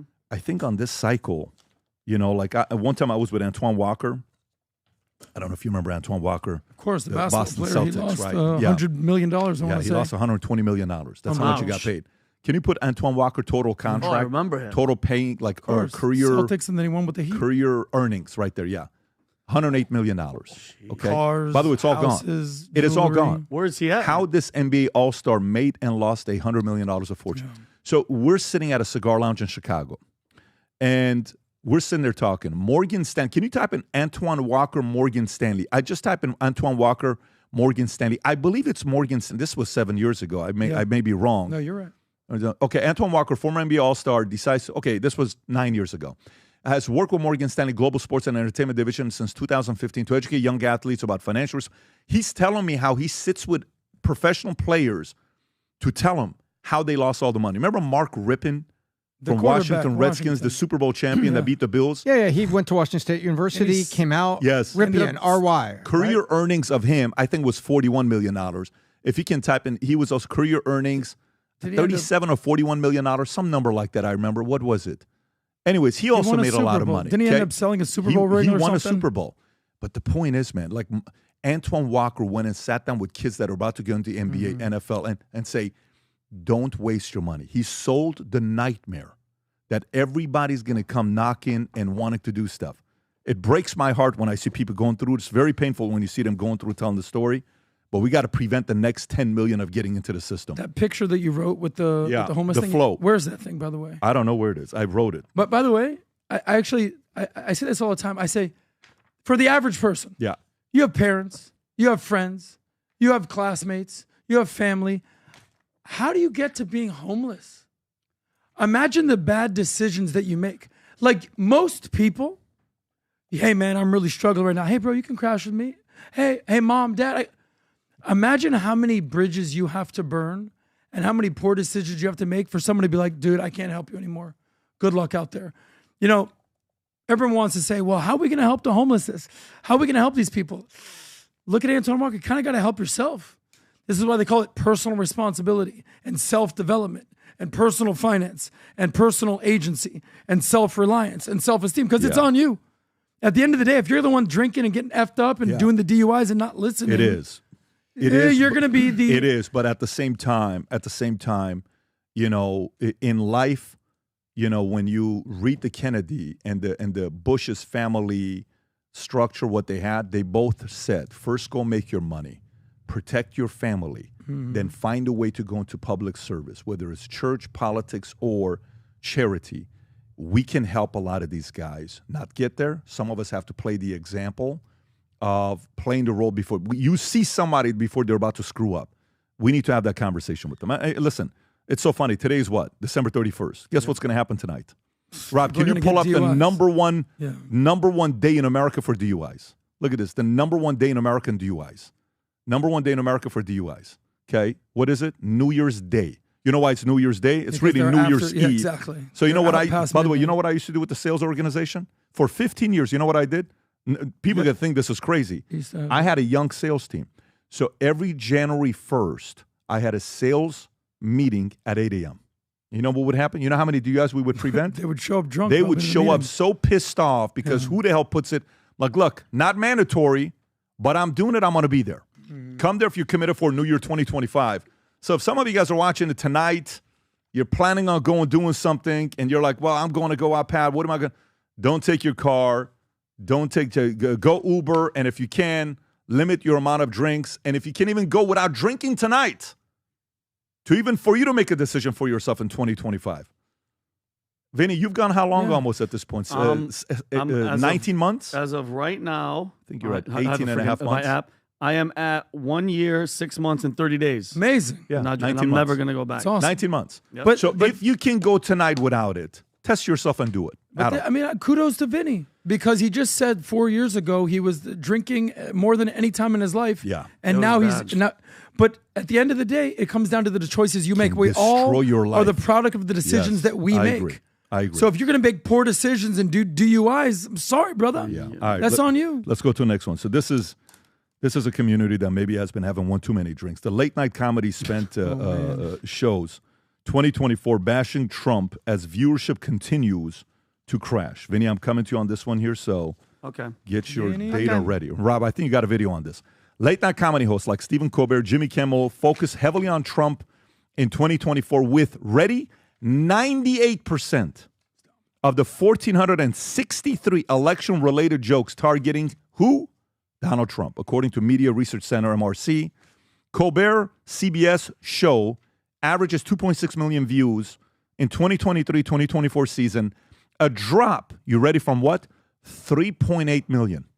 Colbert went from 2.6 million to 3.8 million to 2.6. That's 1.2 million viewers he lost from 5 years ago.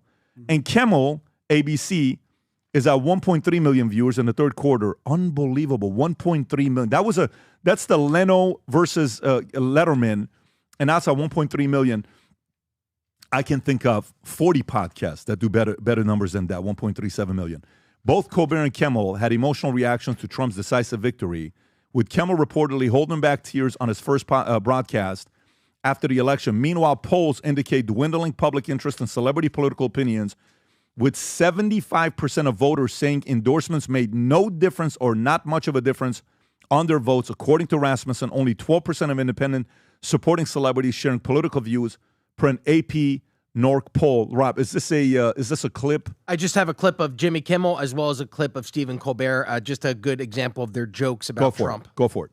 Let's be honest, it was a terrible night last night. It was a terrible night for women, for children, for the hundreds of thousands of hardworking immigrants who make this country go, for healthcare, for our climate. He's really crying. He's a horrible actor. Let me go to Colbert. Go to Colbert. Trump is apparently a true Fuhrer stan. Kelly had previously spoken to The Atlantic, and they confirmed that multiple witnesses heard Trump complain that I need the kind of generals that Hitler had. That is so disturbing that he doesn't know why his that's glasses are too tight. It reminds me of that famous saying, those who do not learn from history are doomed to say, I need the kind of generals Hitler had, and still somehow be statistically tied in all the battleground states. And it wasn't just his It's just Vinny. Like, when's the last time any of you watched late night? Be honest. Have you sat there and watched? I will tell you. I watched. I used to like when Fallon used to do stuff with Justin Timberlake, but that was like 10 years ago, whatever it was. Yeah. I actually like what Fallon would do. And earlier, Kimmel, I watched a couple of his stuff. Well, man, there was a time I never missed Leno. When I tell you I never missed Leno, because it's Letterman versus Leno, I was all Leno. Yeah. I love Leno so much that I actually went to his show. And that's when late night was what it was supposed to be. We come home, you want to unwind, you want to laugh. Those two specifically are a disgrace to what late night. That is insane. Look at that poll, Vinny. I don't mean to interrupt you. No, do your thing. What late night show do you watch? 1,800 voters. Good for you guys. 96% said none. Yeah. 2% Fallon. 1% Kimmel. 1% Colbert. Oh my God. I'm so proud of every single one of you.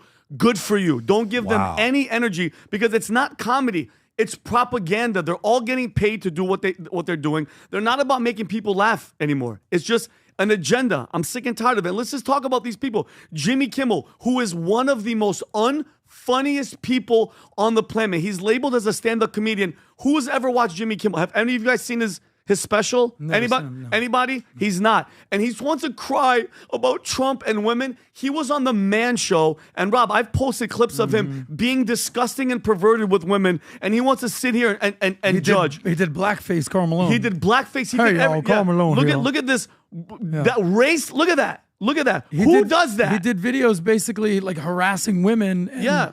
And like pretending to like lick them and humping them from behind. Yeah. You know why their numbers are down? Because Americans are sick and tired of being lectured by out of touch elites, okay? And they push the narrative. Like late night used to mean something, okay? It was about entertaining everybody, no matter their political, their politics or what they stood. Johnny Carson, God rest his soul. I still watch clips of him with who's Don Rickles all the time. They never divided the country, guys. They brought people together. But these guys, they just have a soapbox. They talk about, what about Stephen Colbert? Colbert, remember that, I hate using this word, cringe? He was doing a dance, the vaccine jab. Go jab yourself. With the dancing syringes. Unbelievable. Okay, but I got a question for you. Yeah. But I got a question. It's all for you. failed. It's failed, and I'm happy. But I got a question for you, Tom. And to me, here's how this goes. Okay. For example, we fund a business and we sit there and we look at the different business units and we'll say, okay, Tom, we put $5 million into this business last year. What's the return on it? This. We put $10 million into this business last year. The return is $40 million. Okay. This other one, we put $3 million into this. We did this. How long can you go entertaining something that's not getting money back or return back or any of that back? Tom, how long is ABC going to go with this before they fire and replace a Kimmel? Let me give you guys an idea on what I think with this. And I'll just go to you first and I'll give you my thoughts here. How long do you think it'll last for Kimmel to go the way he's going before a Bob Iger, because ABC, this is Disney, before Bob Iger says, hey, we got to figure something out here, or a Fallon continue the way he's going before they replace? Rob, how long have either one of them been going? How long has Kimmel been going? What is his tenure? How long has Kimmel been going, and how long has late night? Is it? Oh my God! Kimmel's been going for 21 years. Oh God! By the way, so here's what I want to know: how long has Fallon been going? If you can just ask the same question and just say Fallon instead of Kimmel. 15, maybe 10, 15. My guess. So Kimmel is 21. Yeah, Fallon 10 years. Fallon. is 10 years. Okay, can And you then do me a Colbert favor is- and go look at how long Letterman went and how long Leno went? How long did Leno go? I'm 30 guessing- years? No, not. I don't think I'm so. guessing That's what I'm almost saying. 20. So almost look at that. 20. 22 22. years. So Letterman went Wow. 22 years, and how long did Leno go? I think just as long, if not longer. Leno and Letterman, what's the number? Longer. Leno went how long? I'm taking the over on Leno. You're going to say he did longer? Rob, do you see it? 92 to 2009. 17 years. And then he came back and rehosted back again from for another 4 2010 years. to Okay, so let's say 2014. 21 years. Yeah. So guess what? It's time. Yeah. It's time for Kimmel to move on. If Letterman did 22 years, if Leno did 21 years, I actually like Conan O'Brien, to be honest loved with you. I him. thought He's Conan the was best. awesome, Amazing. right? Yeah. He was awesome. It was great. I think there seems to be a pattern. The pattern becomes you start thinking you're a bigger deal than you really are, and you get a sense of bitterness. Kimmel sounds bitter, and you can't have that on late night. The entertainment I want late night is just, I don't even want to think about politics. I just want to, when I used to watch it, I just want to relax. Maybe it's time for them to say, Kimmel, great job given 21 years. You got the same amount of years as Leno. You got 1 year less than Letterman. It's time to move on and get somebody else. Tom, your thoughts? Well, words talk, numbers scream. Let's talk about the demo. What is the demo that they want for late night? Buying products. Late night, I want to say 35 to 55. 18 to Men. 30 is the critical demo. That young group is watching late night? Oh, yeah. Oh, And no, I they're- thought it was and they're- older and they're- people They're watching. watching on streaming the next morning and stuff. But I'm going to take you to something. Letterman was 66 when he was forced to retire, and the last 7 years were not good ratings. Mhm. So from 60 to 66, his ratings weren't good. How old is Stephen Colbert? 50 something? 60. Oh. How old is He Conan? looks good for 60, to be honest with you. Yes, yeah. Conan is 61. Is he really? How old is Kimmel? Late He's about to 50s? turn 58. How old is Fallon? Fallon's younger. Fallon's He's about younger to than turn those guys. 51. Yeah. These guys, not only, to Pat's point, he's exactly correct. Not only have they had their 20-year run like a TV show tends to have and a host tends to have, they are aging out of the age that in 18, hell, let's skip forward and do 24 to 40. They're aging out of an 18 to 30 demo or a 24 to 40 demo. Those, right, 18 to 30, that's 12 years. 24 to 40, that's 16 years. They're aging out. They're not identifying with those groups. And guess what happens? What word was associated with Letterman during his last 4 years? I saw it over and over and over. He had become a bitter, angry guy. Grumpy and dude. he used to talk. He did an interview with Obama that was okay. Then he was very critical and very cynical, and he got really bitter and angry. Yeah, that's what Kimmel feels And like. so guess what? Guess what? It's normal. We're seeing history repeat itself in the natural life cycle of these celebrities who are all aging out of the demo. It's time to go. Well, look, we've talked about this before as far as what the number one late night TV show is, late night comedy. Gutfeld. And it's Greg Gutfeld, and no disrespect, not a comedian, not funny, no jokes, uses a clipboard, no celebrities, no car karaoke. Can I tell you something about no him? band, no nothing. Super likable, super trusting. Super likable, super trusting. Sure. You can say what you want with him. What the market is telling you is they'll take likable and trusting over arrogant, pompous, entitled, arrogant pricks. Yeah, That's what I the agree market with will I say. agree with you. Yeah. I just see it a different There way. you go. Even if that person's more talented. No, I just see it as a blue ocean strategy. You have three guys on ABC, NBC, CBS that are just cannibalizing 50% of America.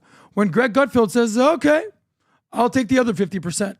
So they're all just divvying up 1.2 million, 1.4 million, 2. This guy's got 5 million. Great, boom.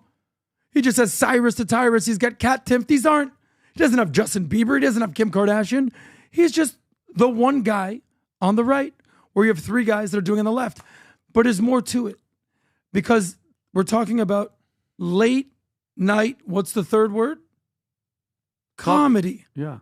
Late night comedy. I was just in New York and I went to the Stand, right? That's where our friend Marcelo used to perform. Out of nowhere, hey, please welcome to the stage, Louis C.K. The audience is like, what? Yeah. Louis C.K.'s here? Amazing.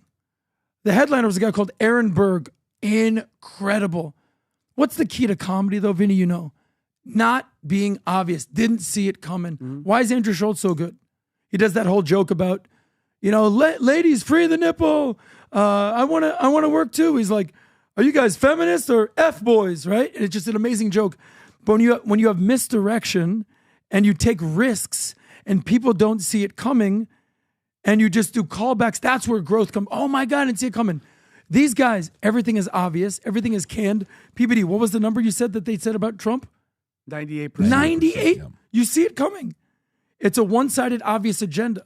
So nobody's going to find it funny. So they're just cannibalizing each other's audience. By the way, don't look now. I'd like to see what the numbers look like for The Daily Show now that Jon Stewart is back. Because Trevor Noah, who hosted for basically, 8 years, was atrocious. Oh, he's very unfunny. It was the epitome of a comedy DEI hire, straight up. A guy from South Africa that's never lived in America before, commenting on American politics, just reading scripts. Sorry, bruh. Didn't work. Not funny. But Jon Stewart, at least funny. I also don't think Jon Stewart's the guy. If I'm running ABC, if I'm running NBC, and I have the kind of money that they have, I'm going a very different direction. I just am. I'm going a different direction. I'm not going to any of these guys right now. Okay? I'm going to a very different place, strategy. I got to take a bit of a risk, but you have to also realize that, to have something like this go on the way it is, you have to catch yourself because what you don't realize happens to everybody when you're creating content or when you have success or fame or money or flattery. You know what ends up happening? the most dangerous thing that happens, and by the way, nobody is free from this. The most noble man on earth isn't free from this. The more people tell you how amazing you are, the longer it goes, the more you start believing, your shit don't stink. And then you talk to the audience where you're talking at them. Instead, you were speaking with them. You were having a cup of coffee with them. Now you're preaching. Now you're annoying. Now you're bitter. Everybody is tempted to fall for this. Everybody. It's like Obama lecturing the black people. Nobody is free from this. There's not a single person that's free of this. Look at Trump 2016. Look at Trump 2020. And then look at Trump 2024. Credit to Trump goes to what? Individually, him by himself. Hey, 2024, I sounded bitter and angry. Yes, they did. 2020. Yeah. Watch why he's like, are you kidding me? Jimmy Carter passes away, right? Yeah. May he rest in peace. Nice guy, terrible president. And Vinny, this one is actually true, right? This is not like you're going to get community notice. I'm not going to get community He's notice. actually no longer with Great us. job, He made it Vinny. to 100 years old, He right? did it. Jimmy Carter. And Broke his heart. for me, I'm here because of him. This is a post by Eli David, Rob. If you can click on that and post it, it's got zoom in. That's Iran before Carter. That's Iran after Carter. He comes in December 31st, 1977, has a toast with the Shah saying Iran is a legacy, island of stability, the word he uses. Leaves, literally when he leaves, the revolution starts. Weird. And what has happened to Iran since 79? You tell me. Howdy chaos. What's the quote that the Shah said? Here's Shah's quote during that time on what he said is going to happen to Iran. Rob, I don't know if you have it or not. There's a quote by the Shah. He said, if I leave, Iran will go down. If Iran goes down, Middle East will go down. If Middle East goes down, the world will suffer. Well, guess He what? said this in 78. Okay? He was right. He said this in 78. That magazine I have, by the way. Can you zoom in a little bit on the dates of that magazine, Rob? Is that 78 or 76? 78. September 19th, 1978. That's exactly 4 weeks before I was born. Wow. Okay? 4 weeks before I was born, and then boom. He leaves January of 1979, and then what's happened to Iran since then? Shambles. So part of this policies of what he did wrecked a lot of what's going on in Middle East. People can take it back to him and Kissinger. They can go back to that and put some of the blame, maybe a lot of the blame, on him. Okay? Having said that, if there was anybody that could say what he wanted to say about Carter, what does Trump say? Can you pull up Trump's tweet about Carter? And this is what you got to see on, you tell me if you sense any bitterness from this tweet. I just heard of the news about the passing of Jimmy Carter, President Jimmy Carter. Those of us who have been fortunate to have served as presidents understand this is a very exclusive club, and only we can relate to the enormous responsibility of leading the greatest nation in history. Beautiful. The challenges Jimmy faced as president came at a pivotal time for our country, and he did everything in his power to improve the lives of all Americans. For that, we all owe him a debt of gratitude. Melania and I are thinking warmly of the Carter family and their loved ones during this difficult time. We urge everyone to keep them in their hearts and prayers. Are you kidding me?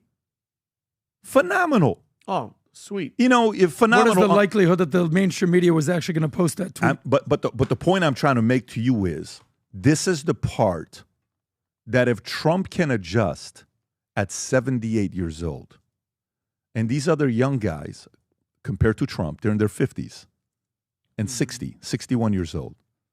They're bitter every night. You're not attractive. The market is not interested. You won't get the votes. People will leave you. And I think it's time for Kimmel to step aside and give that show to somebody else that can come and go on their own 10, 15, 20-year run. Because that time is here. Anyways, let's go to the next story here. Tom, I'm going to the stories about U.S. credit card defaults. Jumped to the highest level since 2010. That's 14 years ago, folks. Credit cards. A lot of people are dealing with this right now, and it's a very challenging place to be. I remember when I was $49,000 in credit card debt, it feels like you're suffocating when you're in it. Credit card defaults in U.S., highest level since 2010, with $46 billion in seriously delinquent loan balance written off in the first 9 months of 2024, a 50% increase from the previous year, according to Bank Rec data. Mark Zandi of Moody's Analytics highlighted the financial strain on lower-income consumers, stating high-income households are fine, but the bottom third of U.S. consumers are tapped out. Their savings rate right now is 0. Rising credit card balances and interest costs have worsened financial stress, with Americans paying $170 billion in interest over the last 12 months. $170 billion just in interest last 12 months. Credit card balances exceeding $1 trillion for the first time in mid-2023, fueled by post-pandemic spending and inflationary pressures. Consumer spending power has been diminished, says Odessa Pampidimitro of Wallet Hop, as delinquency rates remain nearly a percentage point higher than pre-pandemic levels, pointing to more pain ahead. Credit card charge-offs and delinquencies at a 13-year high. Now the story right behind it. Tom, your thoughts on this year?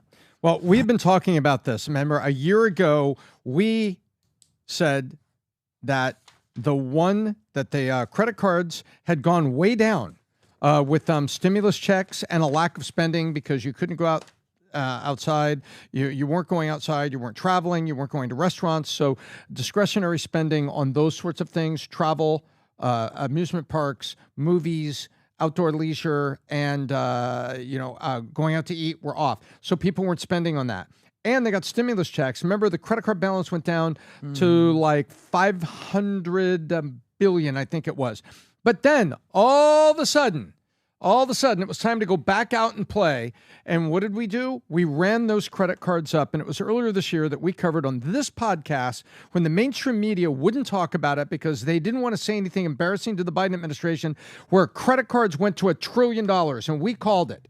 And we said, an election year, if this inflation doesn't get under control, if it doesn't get down to 2%, like Jerome Powell wanted, by the way, 2% inflation is still inflation. It's not zero. It just means it gets back down to a more, a much lower rate per year. So what's been happening? People have been feeling kind of good. They've been going out. They've been doing things. But the cost of stuff is still up. And we're still seeing about restaurants closing. Why? And we're seeing about McDonald's struggling and did the dollar menu. Fridays. Yeah. TGI Fridays is closed. So guess what? TGI Fridays lives in the middle. Fast casual, they call it, like Applebee's, TGI Fridays, Chili's, things like that, where you go in and you sit down and bankrupt. So what we've got right now, however, the bank stocks seem to be okay. Really? Why would the bank stocks be okay? Do you know how much interest Americans paid over the last 12 months? How much? On credit cards. $170 billion in interest at an excess of 25%. Wow. That's the interest rate on credit cards they pay in the last 12 months, and it's going down, which means this is the opportunity for Trump. And one of the big areas you got to get the cost down for people is on energy. You bring cost of gas down, you can actually anti-inflate gasoline and energy and heating oil. And also, those costs come out of getting all those goods shipped to your grocery store. Maybe we'll see a little bit of ebbing in price at the grocery store. But right now, the U.S. Consumer, the bottom third of the U.S. consumers are in a tougher place than they were at the beginning of COVID. They actually got savings relief during COVID. So let me ask you this question, Tom. If you look at this chart, Rob, you had the other one as well, but let's stay on this one real quick. U.S. credit card write-offs jump. 2010, yep. That's after 08, market crash, Obama, 2010, yep. Spikes. 2024, crash of spikes. 08, people spent, right. Then they defaulted. So what I'm trying to ask you is, if I look at this chart, is 2024 2010 or is 2025 going to be 2010? I think 2024 is 2008, 9, and 2025 is going to be 2010. Because so let me get this straight. What you just said right there, Rob, go to the other one. It's very important. I think what you just said. So if you go here, I'm asking you if 2024 is 2010, meaning no. Are we at the peak, or is next year numbers on loan write-offs going to go skyrocketing even higher than 2024? No, we're the year before 2010. Okay, I got you. I'm calling peak next year because remember, Trump. I'm kind of with you because if you think about the timeline of COVID and what happened with Biden and the economy the last 48 months. Yep. So, and by the way, let's look at the impact. The world is starving. I got to grow corn. How long does it take to grow corn? That's what you would look into, right? How long does it take to grow wheat so you can ship bulk? Well, guess what? Trump will be inaugurated on January 20th. Then they won't clear all those cabinet picks for another 4 or 5 weeks. Now the cabinet picks, especially Treasury and Commerce, are in place. Then they put their programs out. Congress has got to debate it.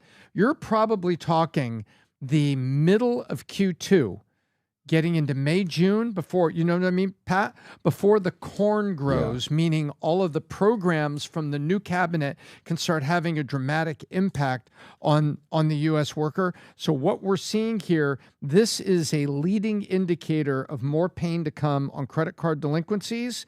And we're about to find out how much did they spend. If you hear that there's a lot of spending in Q4, then it's there. And by the way, guess what we've left out here? We were screaming about it and talking about it because it gets left out of the stats. What is it? 4 letters. Begins with a B. You remember? Buy now, pay later, Tom. Bingo. Yep. BNPL is sitting below the water like a bigger iceberg, with consumers having a lot of BNPL on top of the credit card stuff. I think 25 is going to be our spike, but I think Trump's going to put a lot of things in place with his cabinet to get after it. You ever read the book Tale of Two Cities?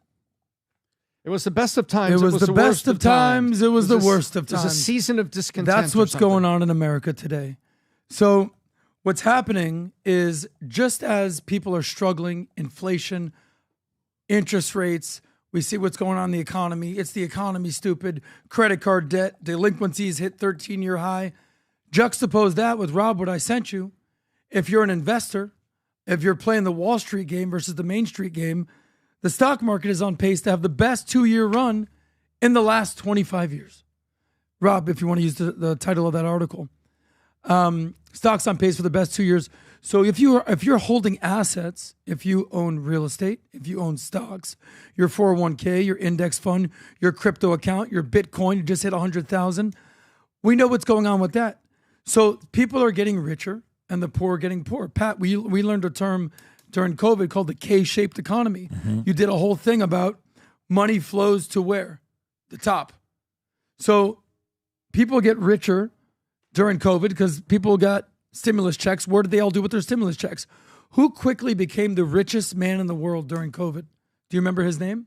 It wasn't Elon Musk. Renault. It wasn't Jeff Bezos. Exactly. It was Bernard Arnault. Who's Bernard Arnault? He owns a company called LVMH. Louis Vuitton, Moet Hennessy. Everyone got them stimmy checks and balled till they fall at the mall. And now, 2 years later, they're drowning in credit card debt. The average American, 2/3 of Americans are living paycheck to paycheck. The average credit card debt is $7,000 per consumer. The average interest rate is 24%. People are struggling, but only half of the people are struggling. It's the haves versus the have-nots. Half the people are getting richer and half the people are getting poorer. And just flip a coin depending on where you're at. So it's not easy out there. Well, listen, it's the last day of the year. The next podcast, I'm going to give you what I'm calling 2025, the year of. I'm going to give you that on Thursday's PBD podcast that we'll have here. But it's the last day of the year. This is my business plan, okay? I just want to show you. This is mine, okay? It always starts with a statement.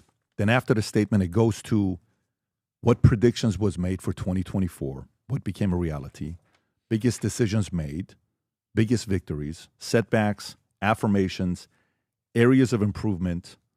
Then it goes to big projects working on in 2025. Then it's trust God who created you into who you are. It's the affirmations on. Then it goes family. Big part of it is my wife and I. Then it's my oldest son. Plans on how I want to work with him this year, areas I want to help him out. Then my second son, the other day, he posted a video. Finally, he performed. Such a proud moment as a father watching this guy, because my dad and Vinny know this guy can sing, and they're trying to encourage him. He finally got comfortable. Rob, I don't know if you can go on Instagram. Yeah, go on Dylan. He was like the voice of an angel. It was so cool. What was he dressed up as? Was he? It's a Christmas. One of the wise men? Christmas thing that he was doing. Rob, I don't know if that's the one or not. If you got to go to his. It's by David Dillon. But I wrote it down for Dylan. Then my daughter, Brooklyn. my family, dad, mom, then high identity relationships that I wanted to grow in 2024. It's amazing how many names became a reality, what I want to do into 2025. Friends, relationship, mentors, vision, everything. Business, dreams, grand slams, enemies, code, all of the stuff that's here, right? For some of you, is this it? Robert, Can you play this? Go ahead, Rob. What? First time live in front of everybody.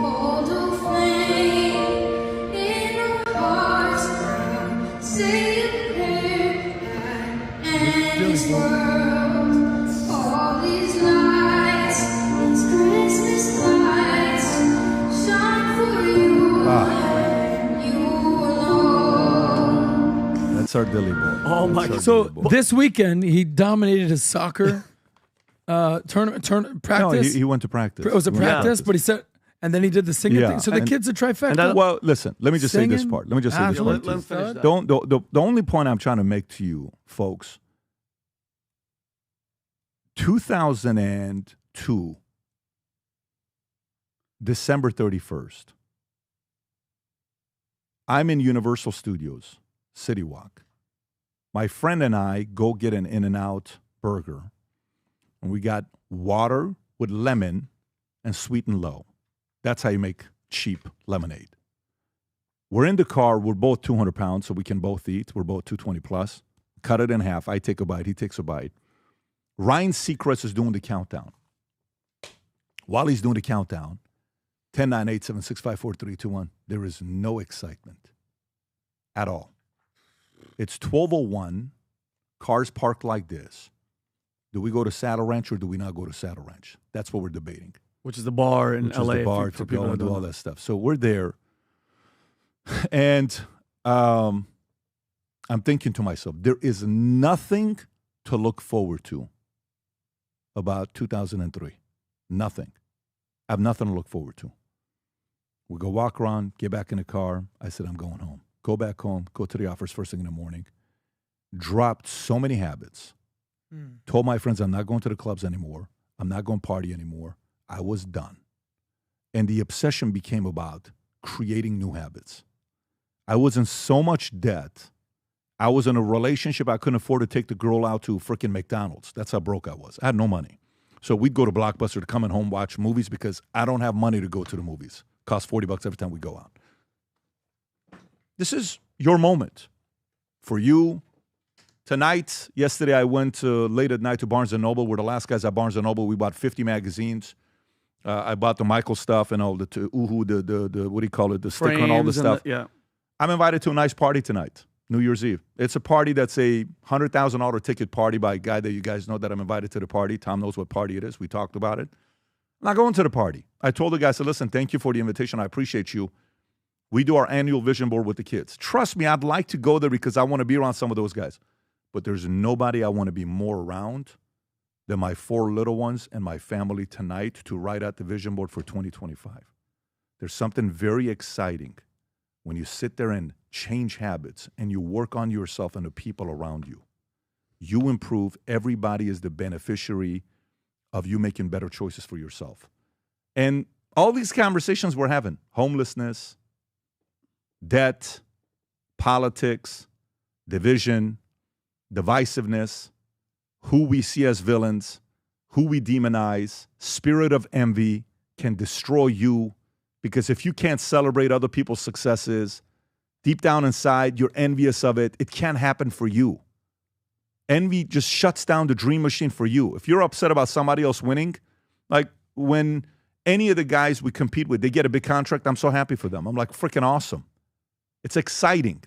You got to celebrate it. But these are things that we got to change the way we're wired if we want life to change. And I hope you make that decision tonight. And I hope you make that decision with what you do tonight. Maybe instead of going out there acting a fool tonight like many of us used to 20-some years ago, maybe tonight some of you guys are going to have your Universal City Walk moment.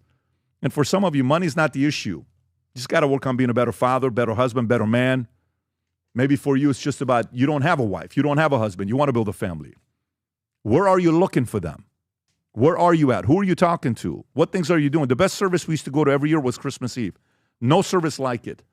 So maybe some of these stories we're discussing could be your form of inspiration to say, man, I'm so sick and tired of being in credit card debt. Why are you? Let's go through it. How can I improve myself? Make that decision. Because one thing's for sure with my life, you're one decision away from changing. You are one decision away from changing. It's a decision away. You're one decision away from changing your life. And for those of you that are crazy enough to watch us on New Year's Day, like not New Year's Day, what is this? New Year's Eve. New Year's Eve. It's not Eve, but December 31st. You have some issues, but you have good issues. The good issues. You have the good types of issues. But anyways, that would be my feedback to you. What story have we not covered before we wrap up? Give me one last story to do before we wrap up. Do we want to go to LeBron James? Do we want to go to human brain? Do we want to go to video games? The reason for video games, the games. Do we want to go to that? What's the story with LeBron? Let's go to LeBron LeBron's James. 40th birthday. All right, well, LeBron, happy birthday to you, man. You're 40 today. LeBron James trolled for saying Christmas belongs to the NBA and NFL viewership is revealed. Rob, is this him saying that? Go ahead and play the clip, Rob. I love the NFL. I love the NFL, but Christmas is our day. Really? Yeah. Well, by the way, he really does love the NFL. This guy was a great wide receiver in high school. You look at his highlight reel, the guy was freaking insane. He could have probably played. I think at one point Jerry Jones was joking with him about coming and playing for the Cowboys, and there's a bunch of images of him wearing the Cowboys jersey. However, you can say Christmas is your day, but let's see what data says LeBron. He declared the Laker-Warrior game on Christmas night between Curry and him drew 7.7 million viewers and peaked at 8.3 million. The NBA had its best holiday ratings in 5 years, averaging 5.2 million viewers, with the other games going on as well. Despite LeBron's claim, do you want to know how many people watch the NFL? Let me give you the number here. The average NBA game got 5.2 million views. The average NFL game got 24.2 million views on Netflix. Even as both were blowouts, not good games, they were terrible games, the NFL's aggressive holiday scheduling includes game on 5 separate days during Week 17, a stark contrast to league's previous avoidance on Christmas. And that's the NFL product for you, okay? Tom, when you see numbers like this, you see the direction Netflix is going. You see the direction Amazon is going. You see the direction NBA is going, MLB is going. What do you see happening right now with the product of NBA, NFL, and MLB? Well, first thing I'd like to speak to LeBron James. LeBron James, you said there's a lot of trays being shot, right? There's a lot of threes being shot. Well, you had 7.7 million views on Christmas. The NFL averaged 24.2 million. That's 3.1. The NFL shot a 3 on you, dude, on Christmas Day. Open the package and weep. But I'll tell you what's going on. The NFL is a better product. And if you put a better product on, and there's more demand for the product. Who's demanding it? Netflix. They bid for a couple games on Christmas. Amazon bid for games. YouTube TV, which is not doing particularly well, but they paid for the NFL Sunday ticket. So the NFL is doing a very good job of putting their product. It's on Monday. Remember, it was just Monday Night Football. Then it became Sunday Night Football. Then it became Thursday Night Football. Now we even have some games dropping in on Saturdays as college football has kind of gone into its bowl season, and they're not all day, every moment college football games. The NFL is a better product. The networks are bidding for it. And thanks to a lot of issues that I won't get into because we've covered it on this podcast, the NBA just had a very good Christmas compared to past Christmases, but they are a triple behind the NFL. Adam. Yeah. I don't know what you're going to say after Tom's Tom rant there at just shot LeBron. a step back 3 in LeBron's face. I mean, he went there. Look, we've had our issues with LeBron, especially politically, on this podcast. We know where he stands, but I'm not going to use this to pile on LeBron. When all is said and done, when he retires in however many years, he's going to go down as the second greatest basketball player of all time. He's 40 years old, and he's still playing strong. He won a championship, a couple years ago against my Miami Heat. He won the in-season championship last year. He's going to be the all-time leading scorer in NBA history. He is. He's thanks to Ron DeSantis, by the way. That's true. Yep. And the bubble, they did play you're talking about in the great state of Florida. That's true. They couldn't play in California. Correct. They couldn't play in New York. Yeah. They couldn't play in Illinois.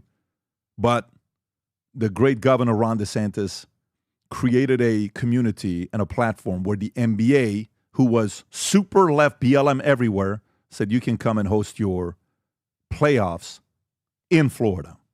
Gotta love that. Isn't that great? What a great governor. Isn't that great? Good for you. You had 50 choices for states, and you chose the state that got the most criticism during COVID because that was the only state you could have your NBA playoffs. So I don't know if that's a full-on championship. I think that has an asterisk. One sentence after that. And because you did, the NBA Players Association agreed with the league that you would get contracts paid during COVID. So Ron DeSantis got you paid during COVID. That's right. Respectfully, I don't care about that. I do understand that was one season. I get it. But the guy's been playing for 20-plus seasons. He came in when he was 18 years old. I get it. Again, I'm going to use this opportunity to do you want to congratulate be invited to his the guy. retirement party? Is this a Diddy party? No. Is this a new party? Retirement party. New York. It's okay. Listen, Keep going. We'll support you. No party like an Adam party. You guys as parents, family men, I'm sure at least you respect the fact that he's a married man, kids, first player in NBA history where his son is on the team with him. Props. There's no you got to question. give him a little props for that, bro. For his 40th birthday, they had players all around the league wish him happy 40th. Are you kidding me? Are you kidding me? Imagine you and Dylan on the soccer field together, or you and Dylan singing a duet. I'm not that talented, buddy. No, or even you and Dylan doing a New podcast. York, but Exactly. he's singing. I'm just saying, loud. there's something special about Yeah, that. You saw when Tiger Woods' son We get it. We get hit what a you're hole in doing one. here and Yeah, telling I us get the it. resume, bro. I love his resume. You know what, Yeah. LeBron? You're a piece of shit. No, You're he's a bad not. dude. No, You're he's not that good, and No, you no, ain't nothing, not at boy. all. That's not what I'm saying. What do you want me to say that's here? not what I'm giving saying. him- That's not I'm what giving I'm the saying. dude It's his not what I'm props. saying either. I just said he was I'm wrong giving when the he dude said- his props. By the way, he deserves it. I agree with you. On my list, he's also second. Now, you know what a lot of people debate and they get upset when we say that? They said you put him ahead of Kobe. Kobe's got 5. I do put him ahead of Kobe. Well, but the He's biggest, better than Kobe. the biggest, respectfully, the biggest dispute there is the field goal percentage because the LeBron's field goal percentage and 3-point, he improved his game and evolved multiple times. But the amount of eyeballs the NBA lost the last 12 years, 48%, goes to the face of the league, and the face of the league is LeBron James. And period. great. Like, I'm ready for the analogy, Tom. Just like how Kimmel and Colbert are spewing that BS and their numbers don't freaking lie. The same with LeBron. The same during Trump and BLM and all the riots. His divisive, shitty attitude, I have to say it, was hurting freaking America. Talking about people posting pictures of the cop that killed what's her name during the house raid, whatever the hell it was called. That attitude, and you nailed it, to the face of the NBA is one of the main factors that the numbers are down because people don't want to tune in to watch somebody that's separating the country. Period. That's it. I stopped, and it was right before I used to watch basketball. 0. I haven't watched 1 second of one game. Period. And he's a big part of it. Period. Perfect. We're watching a game tonight, me and you. Are we really watching? Not at all. Okay, I have no interest. Okay. I have no interest. Anyways, gang, Adam, incredible breakdown of LeBron. Seriously. I'm sorry that I tried to give He's gonna LeBron DM his you. props. That was my bad. He's going to DM you tonight. I should have told that he's an absolute horrible person. He's not, though. No. Your position is your position. But you know what Stephen A. said a year and a half Stephen ago, A. 2 years Smith ago? believes firmly that MJ is the greatest player of all No, but you know time, what he said? And I believe that. He says, I am so sick and tired of every time I want to give a little bit of feedback about LeBron that I have to start by giving 2 minutes of his resume. Yes, he's a great father. Yes, he's a great man. Yes, he's a great this. Yes, but, and then he goes into his point, right? And I feel like that's a continuous thing. But anyways, hey, gang, 2024 was our best year ever by a mile in every possible way. And a big part of that was because of you. And this is the last chance from all of us to tell you, thank you, all of us here, wherever we go. We were in Orlando and we went to Disney. So many people stopping by, talking, taking pictures, conversations, giving us advice like, hey, why don't you be a little bit nicer to this? Hey, do this. And then sometimes, I'm all about Tom. I'm all about Vinny. To me, listen, Adam, I think Adam is great. Adam's this. And we get all this feedback and conversations that we have. To the crew back there that does a great job cutting clips, to Rob that does a phenomenal job here with us. Rob, you've done a great job in 2024. I'm proud of you, buddy. You're great. You're a big part of it. We appreciate you, the hard work you put into this. Guys in the back, you know who you are. Can you guys make some noise so they can hear you at least? Make some noise back there. Yeah, they just woke up. Everybody just woke up. No, I think they're watching the Lakers game. They're rooting for LeBron out there. Yeah. Rob, to pants in everybody that makes this happen for us, this was a very, very special year for us. We're very grateful for you. We're thankful for you. We cannot wait for 2025. We got some big plans coming up for 2025. Have fun tonight. Make a couple decisions tonight. Maybe a couple big decisions tonight that's going to be tough for you to make. So 2025 becomes the beginning of the greatest years of your life. Since we're not going to be with you tonight, Happy New Year. We will see you next year in 2025. God bless everybody. Happy New Year, y'all. Bye-bye. Happy New Year.